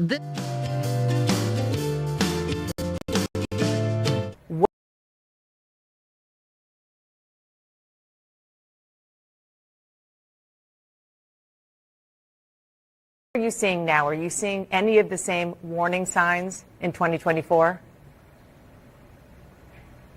No, there's nothing new here. You know, I've said the same thing in 2016. I've said that it's going to be really close. I mean, there's an issue there. And I said that it's going to be very close in 2020. And of course it was. And I've been saying this, whether it was Biden or then became Harris, I said it's going to be very close. And Trump definitely has a connection with voters here in Pennsylvania, and that's why it's going to be close. But there's a lot of tremendous amount of energy for Harris as well, too. Yesterday, I was in Erie, and of course with President Clinton, and I was in Butler County as well, too. So, I mean, the energy is really strong. I just met a whole bus of volunteers from Rochester, New York, and they're coming, they're showing up, and they're just going to knock on doors, you know, for Harris as well, too. So it's undeniable that there's strong energy on both sides. It's going to be close, and I'm not surprised to hear that Harris is going to spend a lot more time in Pennsylvania before the election, because we all understand Pennsylvania is going to pick the president. Hi, I'm Matt Gaetz, former congressman and distinguished statesman. Can you believe the deep state totally canceled me just because I'm a patriot who likes to party? Does that suck ass or what? This is my new podcast, and you haters can laugh all you want because I allegedly brought a somewhat underage chick across state lines. But guess what that means? I get to do my time in a federal pen, not a state pen, because those are like totally ghetto.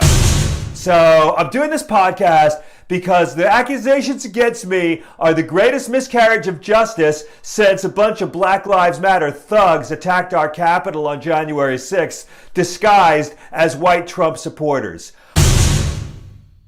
So a lot of haters want to talk about how my dad bought me my seat in Congress, or how I got busted with a DUI driving my dad's BMW, or how I wore a gas mask in the House, or how I falsely claimed that Obamacare caused the opioid crisis, or how I voted against the Equality Act, or how I was the only person in Congress to vote against the Sex Trafficking Act, blah, blah, blah. As Mr. Trump said many times, you only hate me because I'm so Christian, you punk ass. But they also say I'm a racist because I brought a Holocaust denier to the State of the Union address. Okay, let's address that. Number one, I did not bring a Holocaust denier. I brought a Holocaust skeptic. And that's like a totally different thing.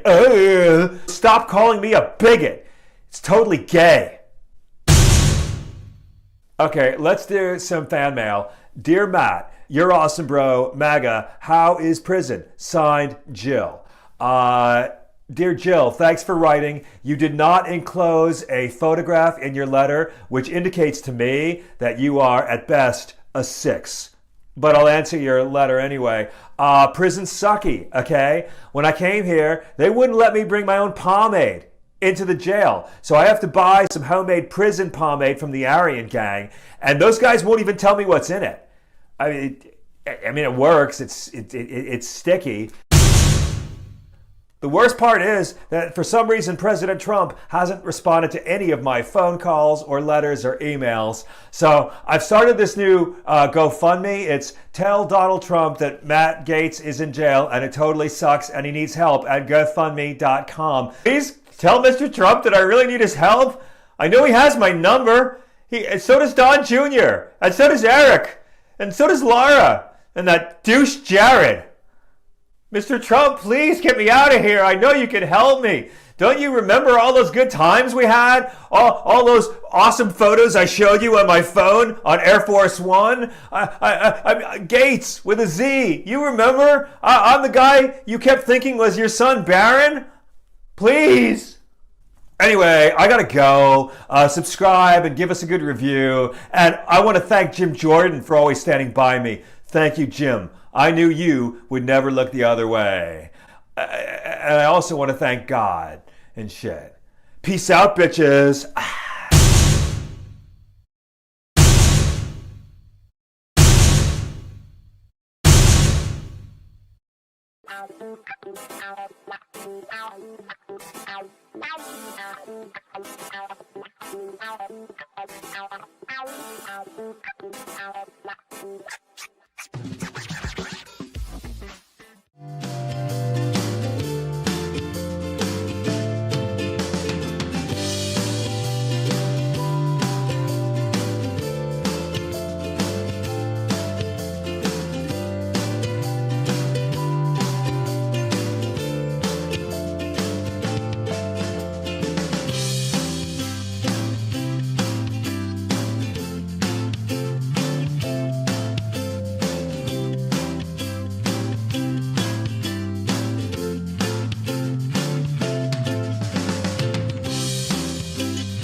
Stressed out. Are you? Yeah.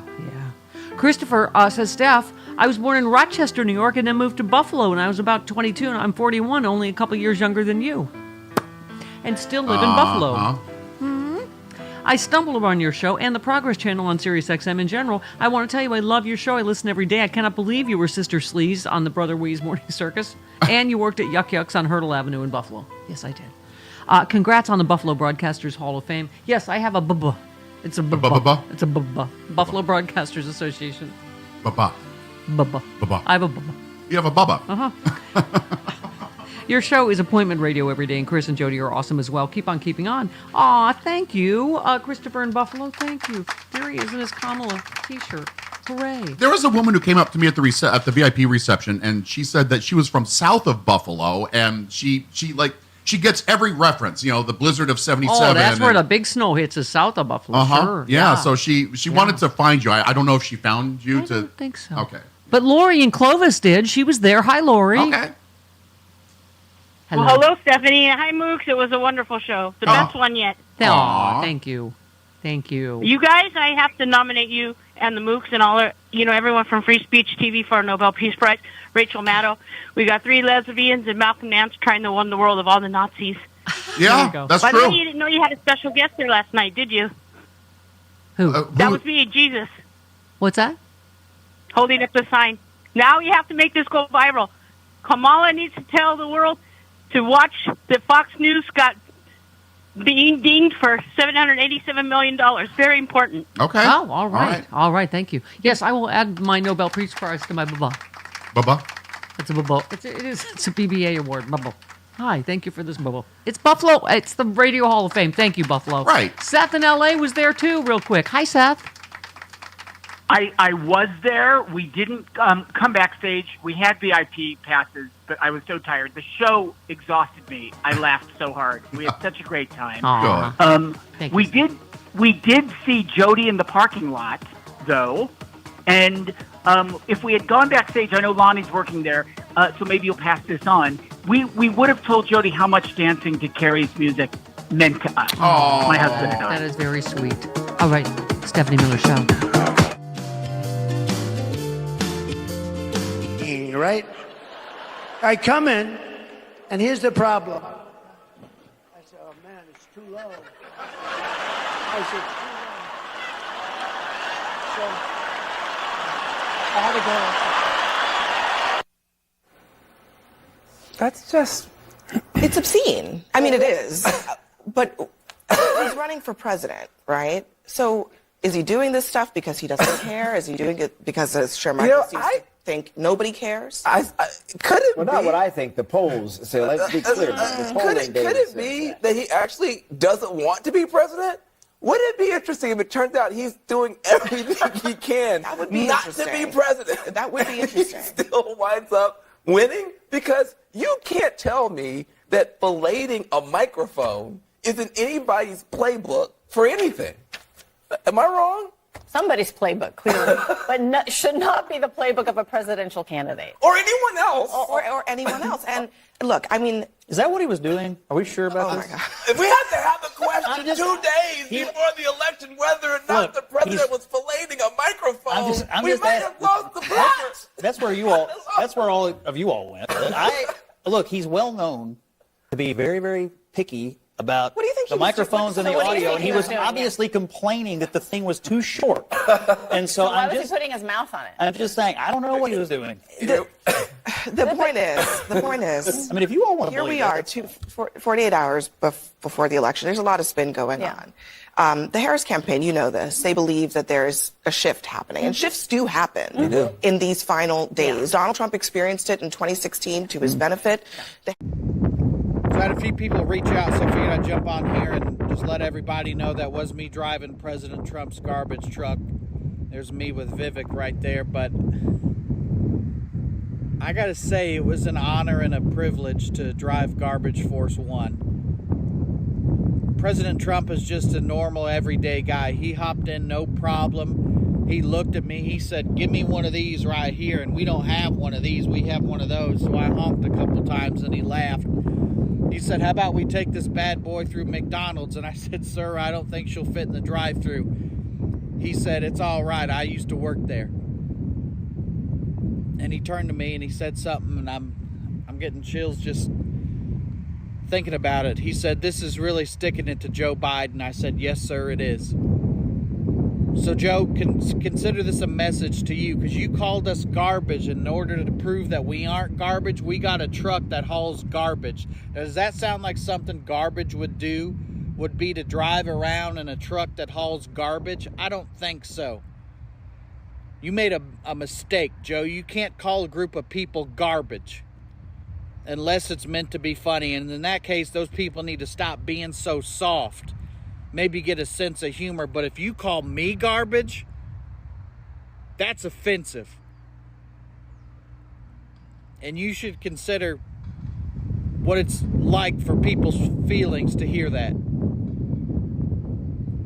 You might as well call me Oscar the Grouch, because you done pissed me off, Joe. And if being a patriot is what they're calling garbage these days, then yeah, I am garbage, because I'm going to show up to the polls wearing a garbage bag to show you what us white trash can do. And they're going to rename Election Day Garbage Day, because we're going to be taking out the trash, which is you, even though I'll be the one wearing the garbage bag. I remember you called into the radio show and read Trump tweets as the Joker. Yes. But well, after doing at least the Joker had some redeeming qualities. Well, the thing is, after doing it for so long, I recognize really good demented dialogue. And there was a tweet that he did, and someone commented, this sounds like something the Joker would say while threatening to poison Gotham City's water supply. And I thought, you know what, I should do that. Because, he can't just say Merry Christmas. He has to say, Merry Christmas, even to the losers and communists and Democrat left-wing assholes. Why can't, just say Merry Christmas and stop? We'd be happy with that. But I have a message, I say the force is strong with the Democratic Party. And my message to MAGA is, go force yourself, all right? I like that because it sounds dirty and it's not, and I don't work blue. Hey. Of course not. If you could devise a campaign that is meant to alienate more segments of the population, Chairman, I was saying, what is J.D. Vance's door-knocking operation? Is he just going to call every woman in America a whore? Hi, you're a C word and your mother's a whore. Thank you. I'm J.D. Vance. Mark, I know you're brave to speak out politically in Hollywood. I know you wish you could have Scott Baio's career, but or Kevin Sorbo's. But talk a little bit about why you've decided, because they always say actors don't want to be political. Right. Well, the honest truth is that I've always voted. I've always followed politics very closely, but I've never publicly expressed how I felt and how I was going to vote. Even in 2016 with Hillary. But this time, I felt like I have a responsibility. That it's far more important, because I've had people say, you could hurt your career. I don't care. This is more important. Who cares if I get a guest spot on The Mandalorian versus a mentally ill person back in the Oval Office? There's no contest. So, basically, I don't care. I never block people on Twitter because I don't want to give them the satisfaction of the screenshot that said Mark Hamill blocked you. So I've never blocked anyone.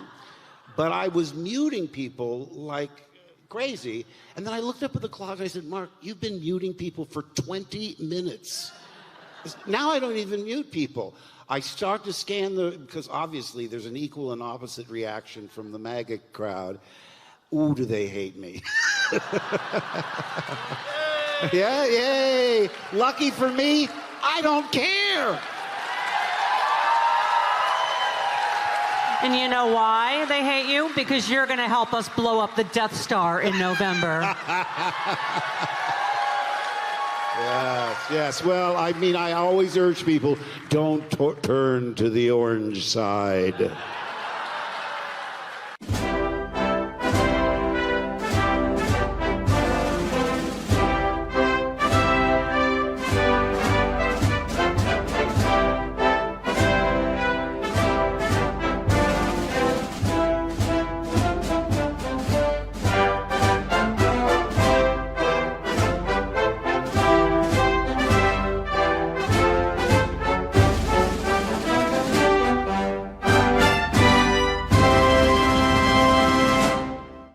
I think that's what she wants, and I think that's... How long? Do you think she'll stick around when he goes to prison? No. Okay, love letter. We need a love letter. Okay. Susan says, thank you, dear Steph, Jody, and Chris. I've subscribed to your podcast since I retired in 2016. I've never needed you as much as I have this year. I want you to know, regardless how the election turns out, you three are my heroes. You're patriots. You have immersed yourselves in this insane election cycle full of lies and bullies, despite its toxicity, despite the extra effort for the Sexy Liberal Tour. And you have remained hilarious throughout it all. Someone should write a book someday about this period of history and how hard comedians have fought to save our democracy. Thank you, Susan in Oregon. I saw you in Portland and loved it. I'll be watching November 2nd. And you, too, can watch Sexy Liberal at sexyliberal.com, the pay-per-view show. Everybody, you've heard all the callers this morning. Chris, I don't know where we go from here. I have no idea. Because everyone is saying the best show ever. It was an amazing show, You better pull out all the stops in January. Oh, the final. That's the big finale for Kamala's inauguration, January 18th in D.C. If you haven't gotten those tickets yet, I would get those. That's gonna be wild. That will be the finale of Sexy Liberal. If you need to travel into town, Get your hotel room now. Yeah, I would do it now. Yeah. Yeah. And anyway, but $20, 24 cents. You can watch as much as you want. The LA show. If you missed it, you didn't miss it. You didn't miss it. Yeah. And you get to see Stephanie's nip. Yeah, I flashed a lot of nip. You're welcome. I had a wardrobe malfunction. Did nobody tell I did it myself. There was no Justin Timberlake. Did Senator Schiff not tell you? No, that was like when I raised his hand to, for right. That inappropriate. Okay. You know, the Trump campaign may take a screen cap of that. I really wouldn't put it past them. All right. He's still going to win by 20 points. He is. Okay, maybe more now because of my nip. Well, yeah. Okay, Julie. You're welcome, America. You're welcome. Julie in Seattle says, Mama, this election's giving me a headache in my eye and a muscle spasm in my neck. Double standard does not even touch Trump turning his town hall into watching him old man dance to his Spotify list. What if Kamala Harris announced mid-town hall, no more questions, and struck up her 90s playlist? Oh, my God, the press would stroke out. Did you see the last song Trump played was Memory from Cat? Hi, Kevin. Hello, Kevin. Yeah, yes, I was just listening to the nip thing. I'm sorry, I got distracted. My bad. I had my party hats out for America. Yeah. Yeah. Yes, I couldn't help but overhearing someone asking something about or saying that Frangela calling Tim Scott and Uncle Thom is much worse or something than the I don't have the time left in your show to name the names that he called her. Yes. Is this for real? Yes. I'm just thinking that you had a friend call and it's sort of a jokey joke. Yeah, no, he was a real guy. I think they're all getting desperate. They're probably like, oh, call the progressive radio shows and try to start some. It's too late.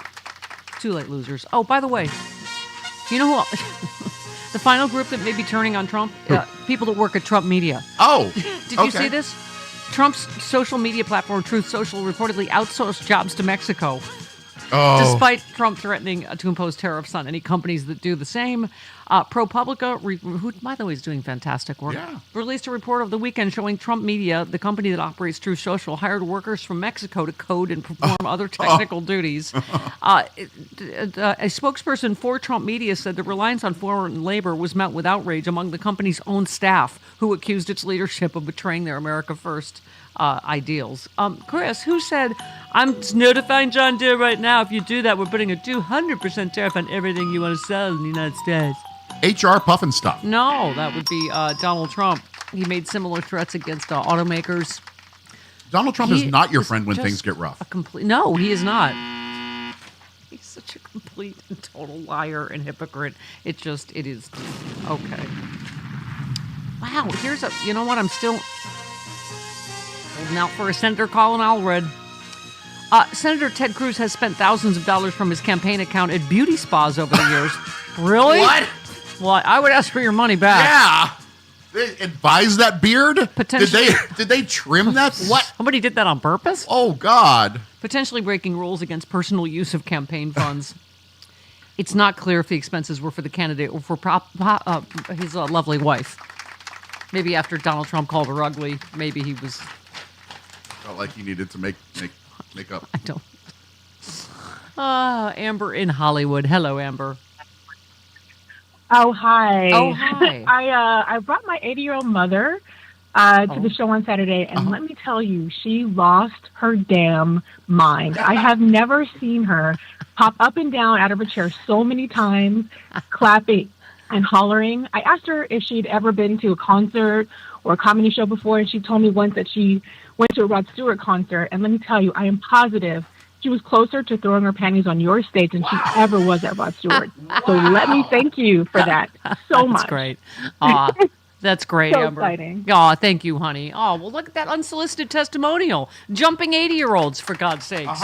You did not miss the magic. You can purchase the magic. Do not despair. We are here to save the world. Stephanie Miller, Sexy Liberal, Save the World Comedy Tour. We're saving the world, and now you can watch from anywhere in the world. This Saturday night from L.A. in the Orpheum Theater. A live pay-per-view event starring Stephanie Miller. Mike Johnson from Ron Johnson. You're having a hard time telling your Johnsons apart, and Lauren Boebert can give you a hand. John Fugelsang.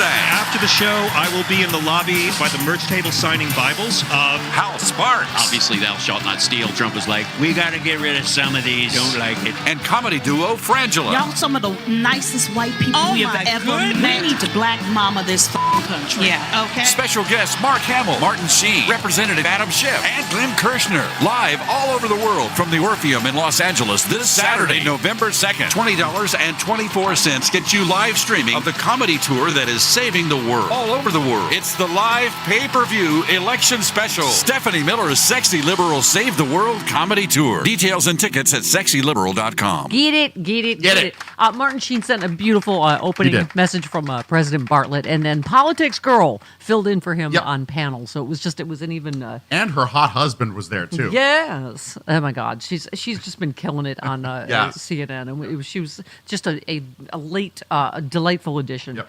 At a campaign event in Glendale, Arizona last week, Trump ranted to the crowd about the vice president saying, this is when he called her, he said, when that sleazebag, the sitting vice president of the United States, said during the debate, your rallies aren't well attended and people leave. They don't leave. They're really well attended. We can't get places big enough. Nobody leaves. That's never happened before. Did you see one cameraman went rogue when he was saying that? Yep. Pan to all the empty seats. Mehdi Hassan tweeted, the most thin-skinned man on planet Earth. Harris's jibe about his crowd bothers him much more than anyone calling him a Nazi or Hitler. And he said, God, that debate from 2 months ago lives rent-free in Trump's head. It does. And you can see the video of how this is a campaign and a candidate that is out of gas, Chris, I'm telling you. Yeah. He sounds like medicated, which... Especially over the weekend. Yeah. Over the weekend, he was so low energy. Thea in North Carolina. Are we taking North Carolina, Thea? What's up? I hope so, Steph. Hi, everyone. Hi. Loved meeting you in Durham, and I've been doing phone banking like you, Steph. I've also been working the polls, although not the way my husband would like me to. Ha ha. And ha ha ha. Anyway, I just thought I'd let you know that I've been pleasantly surprised when I'm phone banking and doing the volunteering at the polls, because people that I assume are going to be Trumpers, a couple very large white men with shaved heads, they come up to me and they're very nice, and they are adamantly for Kamala. So very pleasantly surprised about that.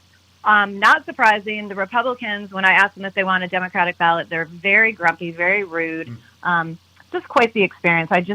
Democrats are so joyful, and the Republicans are just mean. They're just so mean. And the sign stealing that's been going on in my county, I mean, every single time there's a Kamala sign put up, it's 50-50 if it's going to be up the next day. It's crazy. So, well, anyway, on pins and needles, as everybody tells you, you are keeping us all sane, and we love you so much. Thank you for all you do. I love you back, and my beloved sister's in North Carolina, so I'm praying or doing whatever we can to send love and light to you in North Carolina. Elaine in Ontario, Canada. Hello. Hello. You're Mama, aren't you? So you have something in common with Mama La. Yes. Yes, you do. Mama La. Yes. And yeah, go ahead. Oh, was that it? You were done? Okay. How adorable. Could that SNL bit have been any more adorable? I wanted to kiss it and date it and take it. Yes, go ahead. Okay. The American people want to stop the chaos and end the drama with a cool new stepmama. Kick back in our pajamas and watch a rom Kamala. Like Legally Blondula. And start decorating for Christmas. Fa la la la la. Because what do we always say? Keep Kamala and carry on a lot. Amazing. And then live from New York. It's Saturday night. All right. Victor in Salem. Hey, Vic. Welcome. Hey, you guys are the greatest freedom fighters we have on the front line. And I want you to know that after Kamala gets elected, there's still a lot of work to be done. You're going to be busy for the next 5 or 6 years. Yep, absolutely. Yeah. Absolutely. And the court. I thought you were. I'm sorry. This phone system. He paused for a bit there. Sorry, it's a very long pause. All right, we have Heather Thomas coming up. I've been dying to meet her. Yeah. She, you remember the actress from The Fall Guy, gorgeous blonde. She was one. Remember the two hot blonde Heathers? It was Heather Locklear and Heather Thomas back in the day. Mm-hmm. And she has turned into just this political activist powerhouse. Yes. She is in my Women for Harris group, and she joins us in just a few minutes. 19 minutes after the hour. This portion.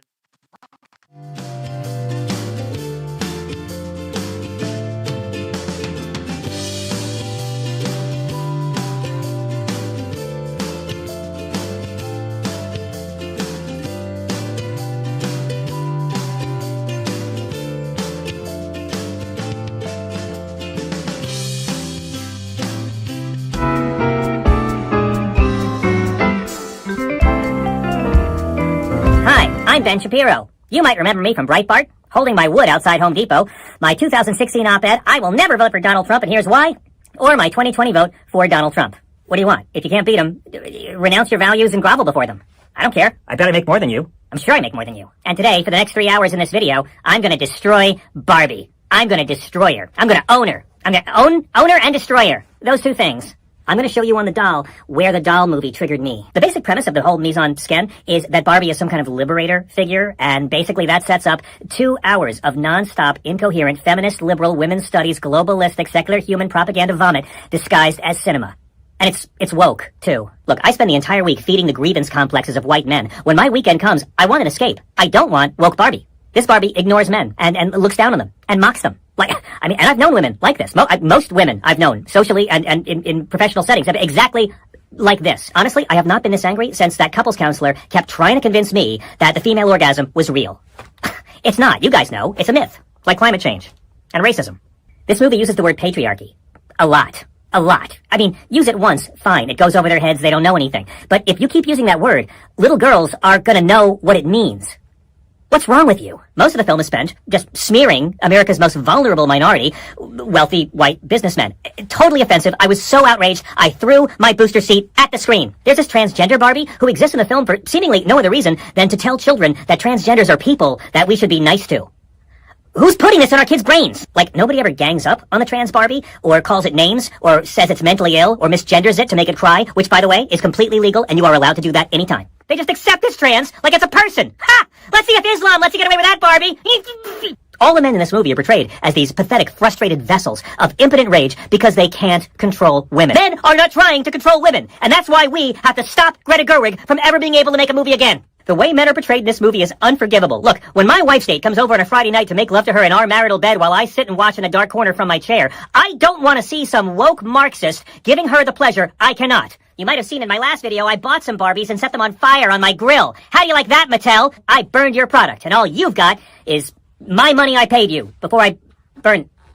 In short, this film will make you so proud to be part of the gender that denies them control of their own bodies. If a family needed food, people would, bring food over. If they needed somebody to watch the kids so that the mom could go to work, he did whatever it took. And these other things that separated us, they weren't even conversations, let alone things we thought about. It was about the humanity first. And I know that people of Tennessee are very good people, very decent people, very faithful people and moral people. And I wonder again, too, like when they look around and they're seeing this constant poking and prodding and stoking of this stuff that doesn't jive with them, are they rejecting it? Are they pushing back against it? So I think that they are. It kind of looks different. But yes, racism, bigotry, misogyny has always been around, but it was sort of shameful to be that publicly. Mm. And these folks have made it okay. And it puts people at risk. I mean, there are LGBTQ people in Tennessee who don't feel safe. There are Black and brown people in Tennessee who don't feel safe, and they have good reason. And so, 15 years ago in my community, they just helped out. They didn't ask who you loved or where you worshiped or care what color your skin was for the most part. They just chipped in. And I was thinking about this several months ago, and I thought, when did it start? And it truly started with Republican messaging on trying to other people and divide them. And it's because they have no policy to run on in Tennessee. Last year in the state legislature, their biggest thing that they thought was the greatest thing they ever did was give the largest tax break in Tennessee history to corporations. $1.8 billion to corporations who did not need it. 53% of the money went to corporations outside of Tennessee.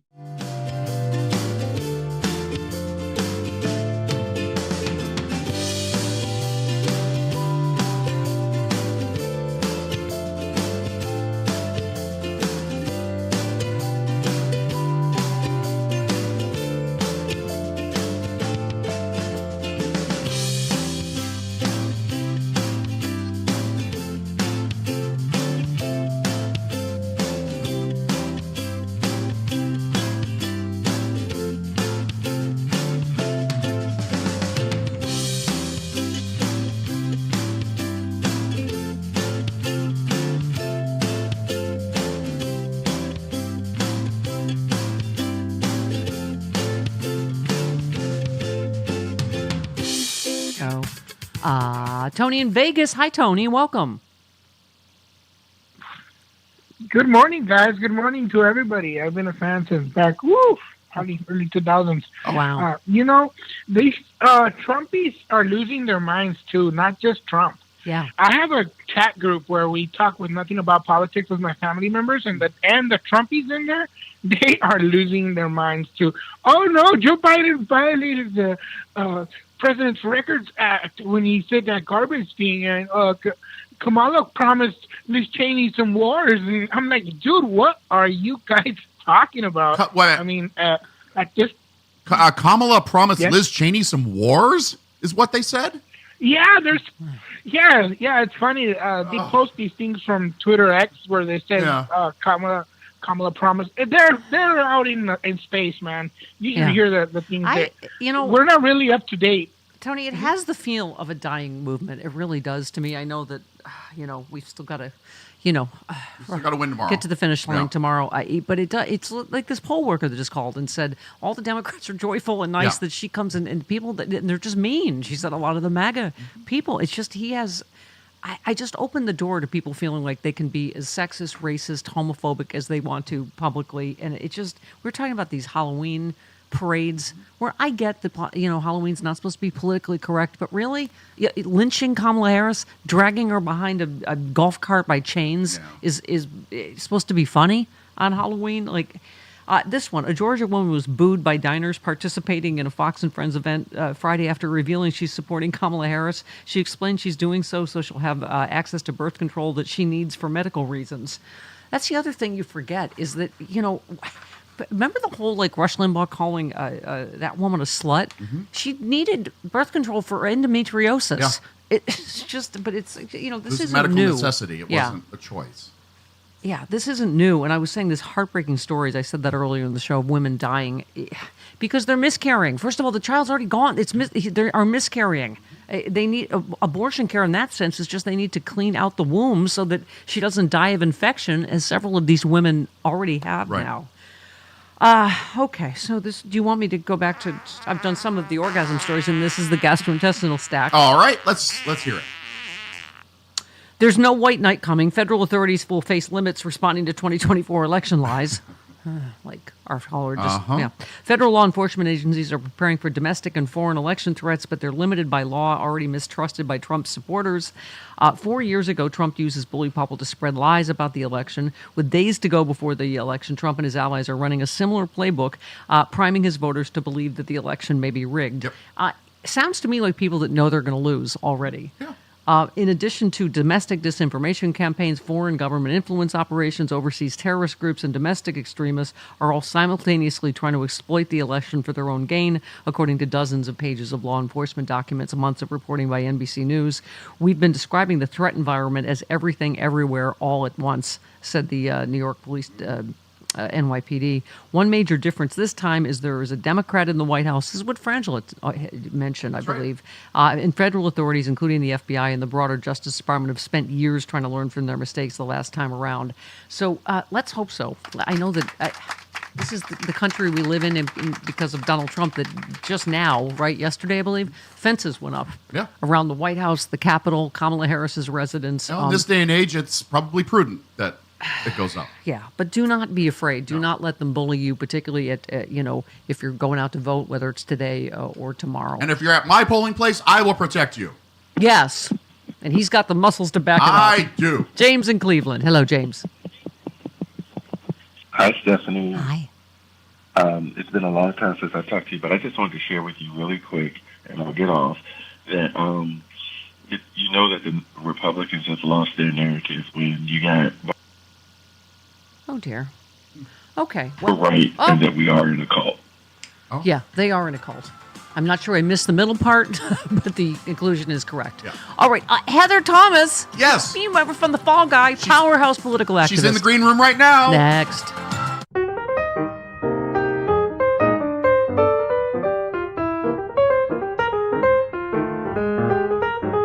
So the U.S. media is talking a lot about secession these days. That's this fall's clickbait. A recent poll from the University of Virginia Center for Politics showed that 52% of Trump voters at least somewhat believe that the red states should secede from the United States. I'm still waiting for certain Trump supporters to secede from the Confederate States. But don't worry, though. No one's actually going to secede from their Social Security or their Medicare or their Medicaid or their pension or even their Obamacare. I know it's shocking, but some Trump supporters haven't actually thought certain shit all the way through. Also, keep this in mind. Donald Trump had 74 million votes. Half of that is roughly 12% of the overall population, and dwindling. Because the GOP and their media keep telling conservative people not to trust medical safety precautions during a plague. It's almost like they realize they don't need these voters to win elections in certain states anymore. But then a recent YouGov Brightline Watch poll said that 2/3 of Southern Republicans would back secession. Allow me to offer a solution. Right-wing extremists, we're going to offer you your own sovereign territory. Here's how it works. Y'all get a big chunk of Texas, okay? Or you can get chunks of 2 different states. I don't know, you want 2 full states? I love Alabama and Mississippi, but you guys can take those states and we will just bring in DC and Puerto Rico and keep 50 stars on our flag. The free, independent, trickle-down republic of Whitopia. Then all the racists and white supremacists, all the fascists, all the oligarchs, all the Proud Boys and 3%ers and Oath Keepers, rich guys escaping taxation, middle-class white folks escaping somewhat browner neighborhoods, industrial polluters escaping anti-pollution laws, all the white women who are dead inside, all kinds of ignorant, mean Americans escaping critical thinking, pandemic safety guidelines, proper English grammar, and portion control. All the men who still can't spell "your" properly, welcome home. No taxation, no regulation, just like Somalia, but mostly Caucasian. Fly your Confederate flag, ban abortion, ban gay marriage, ban being gay, close borders, open carry, all the guns you want, all the drugs you want, all the junk food you want, and no vaccines. Except for the rich people of Whitopia, who will then tell the working people of Whitopia, you don't need those vaccines. You know, like it is here, now. And Supreme Ruler Trump gets to go full Scarface meets Caligula. Military parades in his honor, his face on gigantic billboards, stadium rallies. He can execute drug dealers on camera. He can marry his own daughter on camera. It's going to be like a Werner Herzog movie. Trump and his 2 sons, Fredo and Shemp, they can show up wearing full military uniform if they want. And best of all, he can sell his supporters even more merch. And all the liberals and progressives and moderates and sane Republicans will stay here, and we will work together, and we will fight, and we will compromise to try to help the majority of Americans. But we only have one condition. Before you secede, we get to install cameras everywhere. At the 3-month mark, we turn the cameras on, and the rest of the world gets to watch it streaming for $100 a month on pay-per-view, just to see how well your economic theories really play out with no interference from us. At the 6-month mark, when Whitopia has become a third-world shithole hellscape with no regulations, ruled by a dictator thug who dresses like the captain of the Love Boat, then we'll send over a tiny piece of those pay-per-view profits as foreign aid. At the 1-year mark, we're going to have a lot of desperate Whitopian caravans of refugees at our southern border begging for amnesty. Boo-boo, I don't think so. Mexico's that way. Go make your case to them. America's full. And we have to build a wall. Now, of course, none of this will ever happen. Every red state has blue cities. Every blue state has red counties. We are interconnected as a people. We will rise or fall together. America is where you're stuck with people even if you can't stand them. You know what that means? We're like family. It's true, there are two Americas, but I view us as being more like a pair of conjoined twins who share a heart. We don't see eye to eye, we're not the same, but we can't be separated because we share the same heart. That's America.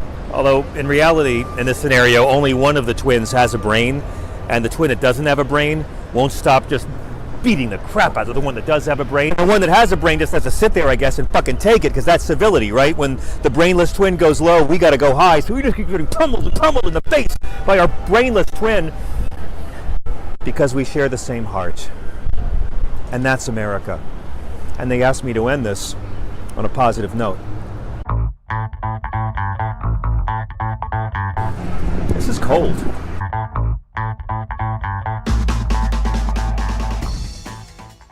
At Heather Thomas from the Fall Guys has become the powerhouse political activist out here in Hollywood. She joins us now. Heather, good morning. Good morning. Yeah, you are everywhere. You are, by the way, you just told us about don'tgetpurged.org. Talk about that, because you're just doing so much great work out there.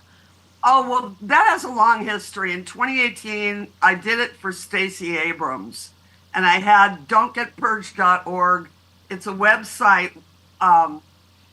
The voting websites never mention purging. Yeah. And their attitude, the common thought around the many round tables I joined with the demos and all these people was, don't mention purging to voters because it'll scare them away. I said, forget that. Get them back on the roll. Yeah. No, we say it all the time, Heather, is check and recheck, because the Republicans are really trying to, purge people close to the election off these rolls. So you cannot check enough that you're registered, right? Yeah. So I was doing it in 2018, and I had these billboards that told people all they had to do was simply re-register, and that's how you handle purging. Yeah. Until voter registration closed, obviously. Yeah. But Kemp got so mad at us. He kept chasing me, saying, I'm going to sue you for those billboards.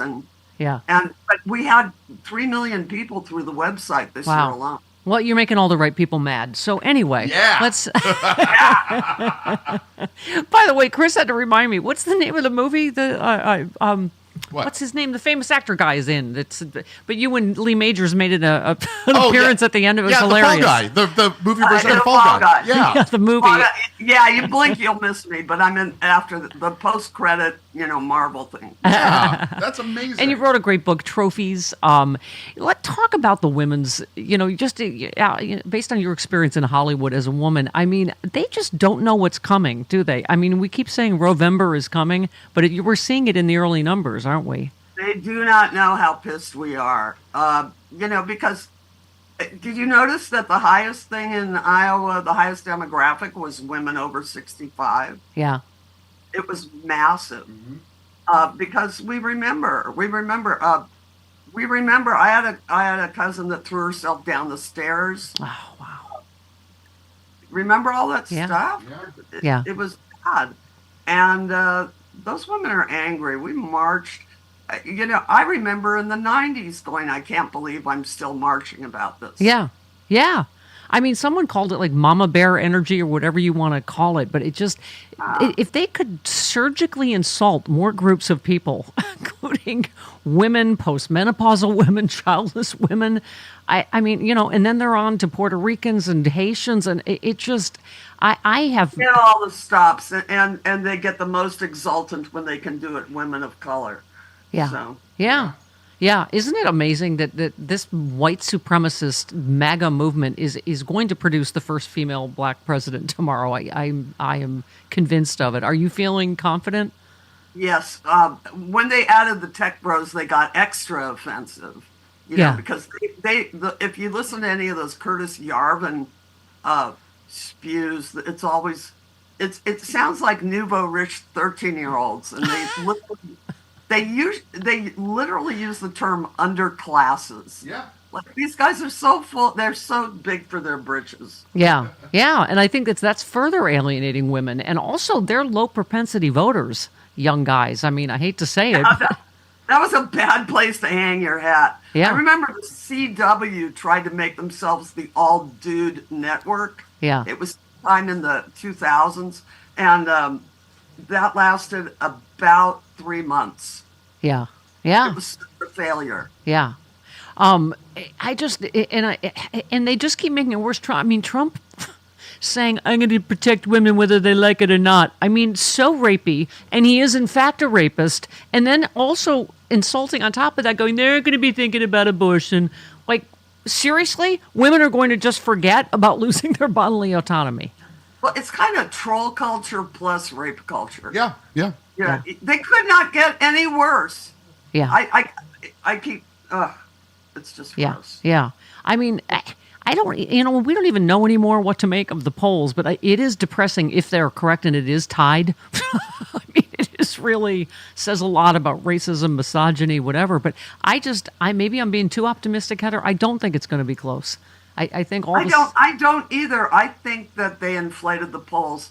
And the weirdest thing is, do you find yourself making excuses for Trump supporters? Like you've twisted yourself in a pretzel going, well, there's a lot of pollution in the South, and they've sort of lost their marketplace, and the only place they can gather is the mega churches. I find myself, no, they're just horrible people. Yeah. They're horrible, racist people. Yeah. And you keep twisting yourself in these knots, trying to excuse them. Yeah. Yeah. I was just talking. I don't want to attack my fellow Americans, but it's very depressing. Yeah.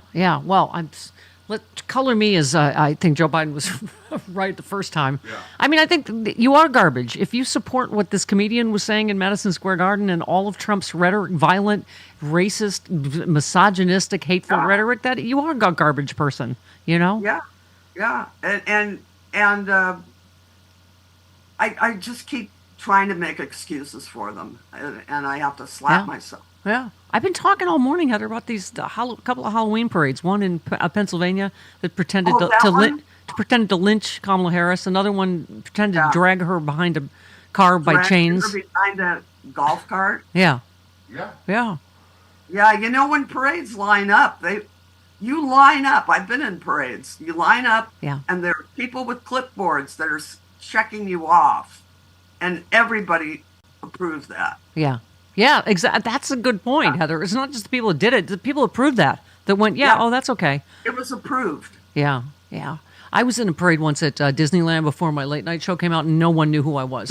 It's different. Everyone knows who you are. No one knew who I was. They were all, I could just hear lots of people going, who is that? Why is she in a parade? It's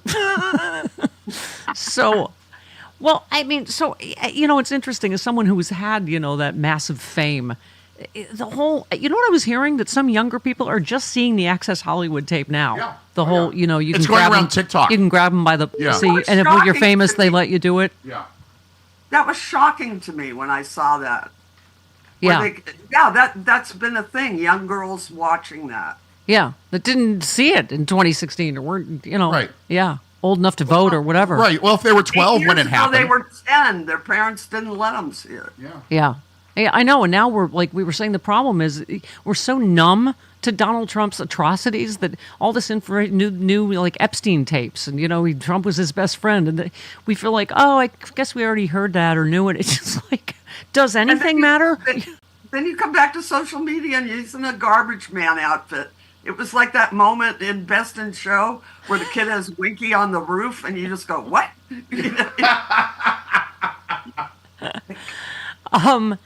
You know, it's so interesting. I had Mark Hamill on panel for LA Sexy Liberal Saturday, and you know, it always the rule in Hollywood is like you don't want to be political because you know you don't want to keep your career viable and you know not piss off half the country. And he just said, I just don't care. I don't care anymore. It's just too important to the country. And he said, I just want to I don't care anymore either. Yeah. Well, look at Harrison Ford. I've known him for 30 years. Yeah. He was my husband's like first client. Yeah. Oh, wow. He never gets political. Yeah. He's political. I know. We're getting warned. If we're being warned by generals, there's something to it. Yeah. That when they're saying he's Hitler, the generals that worked for him, you know, it's a break glass moment. You're right. No, I congratulated Luke Skywalker on bringing Han Solo aboard. But yeah, Mark said something. So I thought that resonates with all of us. He said, I don't want to be political, really. I just want to get back to my life with my dogs and my kids. And like, I don't want to think about the government. Right. I really don't for maybe even 2 days at a time. Right. I want it to be boring again. I don't want to go back to not stroking out every time my phone alert goes off. I'm like, what did he do now? What did he say? So Heather, what else? So what are the other, what are the other issues you think are driving this? I mean, obviously the women's vote is a big deal, but what got you political in the first place? What was your transition from acting into... What got me political? Oh, God, when I was 10 years old and they said the boys can do that and you can't. Oh, wow. Yeah. If you want, or when that time in a woman's life where you're like 12 and you notice men are looking at you like lions look at Impala. You become aware of that and the discrepancies. And I think the first political thing I ever did was I marched in a United Farm Workers march against lettuce, because they had no rights at that time. Yeah. Oh, interesting. Yeah. I was in high school.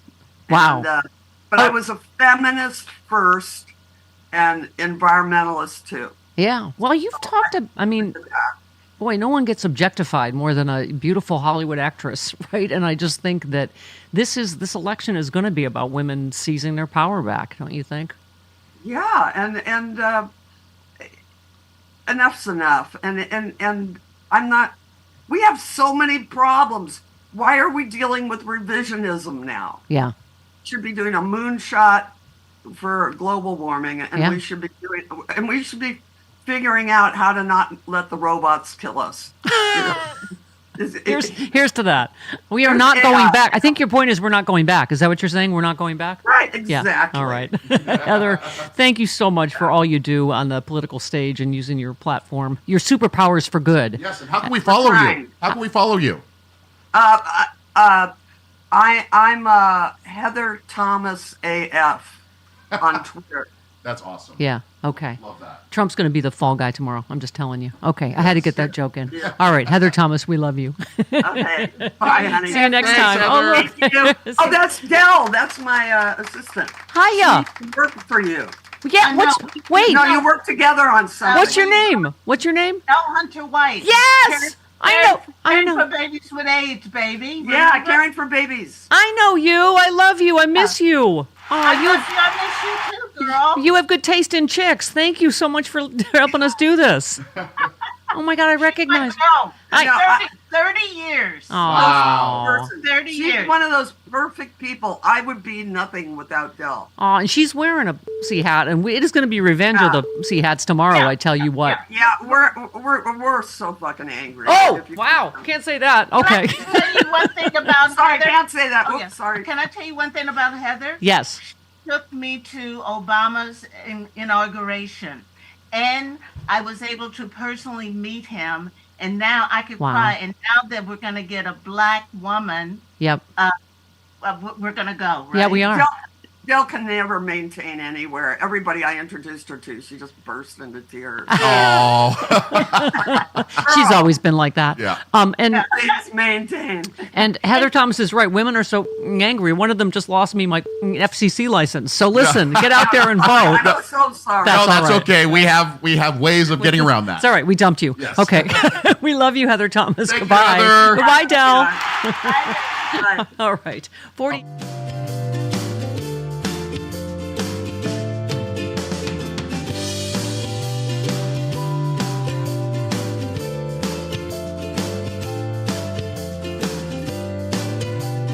Joe Biden, in his strategic wisdom that has not failed him his entire presidency, held the line while they were busting his ass for 6 weeks till they chose two major points happened. They were negotiating the release of these hostages, and Trump picked his VP and couldn't get rid of him.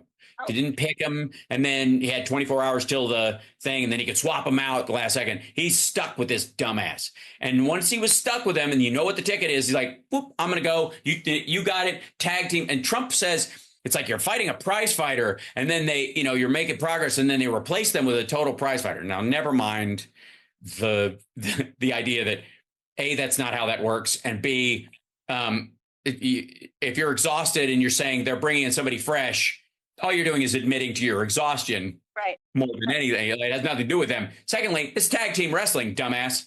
If one of them can't do it, they tag and come out. We have a president and a vice president for a reason. We have for a long time. If you don't believe me, ask Nixon. If you don't believe him, ask fucking Reagan into Bush 1. Like, that's the point. That's what if you have a strategy, that's how you work it. Right? I come in, and here's the problem. I said, oh man, it's too low. I said, too low. So I had to go. That's just, it's obscene. I mean, it is. But he's running for president, right? So is he doing this stuff because he doesn't care? Is he doing it because, as Sherman seems to think, nobody cares? Could it be? Not what I think. The polls say. Let's be clear. Could it be that he actually doesn't want to be president? Would it be interesting if it turns out he's doing everything he can not to be president? That would be interesting. He still winds up winning? Because you can't tell me that filleting a microphone is in anybody's playbook for anything. Am I wrong? Somebody's playbook, clearly, but should not be the playbook of a presidential candidate. Or anyone else. Or anyone else. And look, I mean... Is that what he was doing? Are we sure about this? My God. If we had to have the question 2 days before the election whether or not the president was filleting a microphone, we might have lost the plot. That's where all of you all went. Look, he's well known to be very, very picky about the microphones and the audio, and he was obviously complaining that the thing was too short. And so why was he putting his mouth on it? I'm just saying, I don't know what he was doing. The point is, I mean, if you all want to here we are, 48 hours before the election. There's a lot of spin going on. The Harris campaign, you know this, they believe that there's a shift happening, and shifts do happen in these final days. Donald Trump experienced it in 2016 to his benefit. What this film does, which no other film to date has done, it weaves through all of these narratives. What the Trump lawyers were doing as part of their Kraken strategy. There was the Stop the Steal movement, the Proud Boys, and then the Oath Keepers, and the 3%ers, and all these militia groups, and how it organically moved and culminated in what was January 6th. This is that story. I really want to do everything I can to make noise about your work, because I think it's first of all, just such a terrifically made film, but it's so urgent, it's so relevant, it's so important, and it's honestly the scariest thing I've seen this year. And I talk about this stuff every day for a living, and I thought I knew it all. Before we even get into it, I'd like the audience to know what you personally went through to make this film. What were your injuries and the effects on your health from that day? If you don't mind beginning with this. I'm sure. I mean, I got kind of pinged with some bean bags. That wasn't great. That kind of stings. And we got hit with the pepper balls, and we got gassed and maced and pepper sprayed. And I kind of had a little incident where someone tried to rip the camera out of my hand and broke the camera. And then I was confronting the guy, and the guy's coming back at me. Suddenly the crowd, there were still people in this crowd that were very much on the side of, they were protesting, they were bearing witness, but they weren't, actively involved in, storming the Capitol. And they said, listen, leave that guy alone. We need the press to be here. This is history. So not everyone that was on the steps at that point were part of the mob. Some people were purely observing. There were many bystanders. It's There true. were. Your film begins with Fox News calling Arizona for Biden on election night, and thereby instigating the rally outside the Maricopa County Tabulation Center. Why did you want the film to begin there? And what was your experience in Maricopa? Why did you want to bring a crew there? So I wanted to start in Maricopa County because Maricopa County is where Stop the Steal first deployed. And Stop the Steal is not a spontaneous political movement. This had been developed since 2016 by Roger Stone. In 2016, Stop the Steal was used to influence the primary between Ted Cruz and former President Trump, and then he won that, and then he subsequently beat Hillary. Mm-hmm. And you don't protest elections you've won, so they kind of shelved it. And Stop the Steal is exceptional political messaging. It's pithy, it's a grievance, it's a call to action.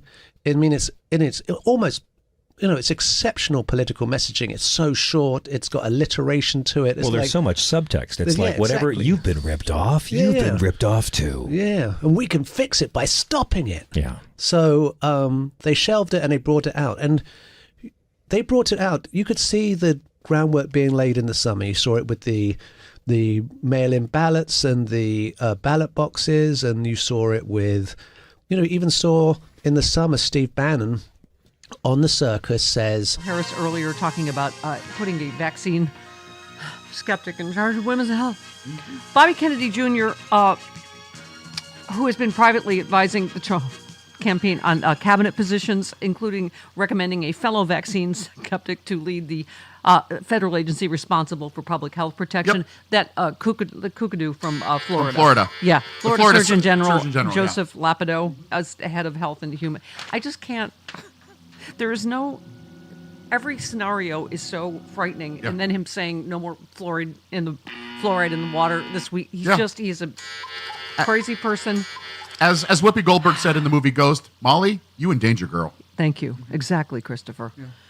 Trump's return to the White House could doom American citizens to an early death for a surprising reason revealed by a Washington Post contributor. Dr. Lena Wen expressed concern that Trump would task Bobby Kennedy with choosing, he just said yes, he would. She said, I shudder to imagine how those agencies could be further weakened during a second Trump presidency. What will happen if another terrible virus starts spreading? This is not pure speculation. Bird flu, as Dr. Redlener has told us, is likely going to be the next. Yep. By the way, Robin Trish of Robin Trish couldn't make it Saturday night to Sexy Liberal. They both have COVID. No! This is not a game. COVID is still not over because of vaccine skeptic idiots like Bobby Jr. She said this could become the next major infectious disease threat, bird flu. She said, I'd expect vaccine uptake to further decline, laying the groundwork for previously eliminated diseases such as polio and measles to make a comeback. I'd expect public health officials trying to do their jobs to be silenced, demoted, or fired. Somebody said Bobby needs to make polio great again hat. Okay.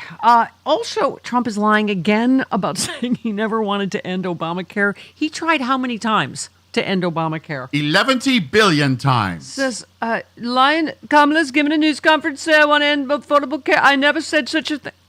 What? Oh my God, he said it 11 billion times. During the debate, he said he was going to get rid of Obamacare and replace it, you remember, with a pastiche of notions. Yeah. Concepts. He has an idea Of a plan. Yeah. Right. One more. I have one more horror story in my horror stack. Medicare appears to be in line to get hammered if Trump wins. This year, the official White House Republican budget in Project 2020 and also Project 2025 all contain some version of a proposal to reduce or limit Medicaid spending significantly. They would need the money to offset the cost of their massive proposed tax cuts. I can't even... I think I've not really wrapped my mind around the horror of a Trump. I can't even think of another Trump. You literally can't even. I cannot. I literally stopped being able to even. Yeah. Thank you. Alex in Minnesota. Hello, Alex. Hey, Mama, love you. Seen you at a lot of Blue State balls, even when Janet owned the station AM 950. Right. Our beloved Janet, Yeah. Yes. Oh, well, the reason I'm calling because you had mentioned the Hitler burger again. And I was just wanting to say, never underestimate American women like Trump's idol Hitler. Because in World War II, he didn't think American women were going to be strong enough to go work in the factories and build bombers. Oh. He knew about how many men it would take to go into the European theater. So he said, it's not going to happen because the women aren't going to work in the factories. So they saved those Thank men. you. Well, thank you for that Hitler fun fact to end the show with. Thank you. Hitler. Yeah, and underestimating women, always a bad idea. All right. A fun fact about Hitler. Yes. We will see you tomorrow on the Stephanie Miller Show.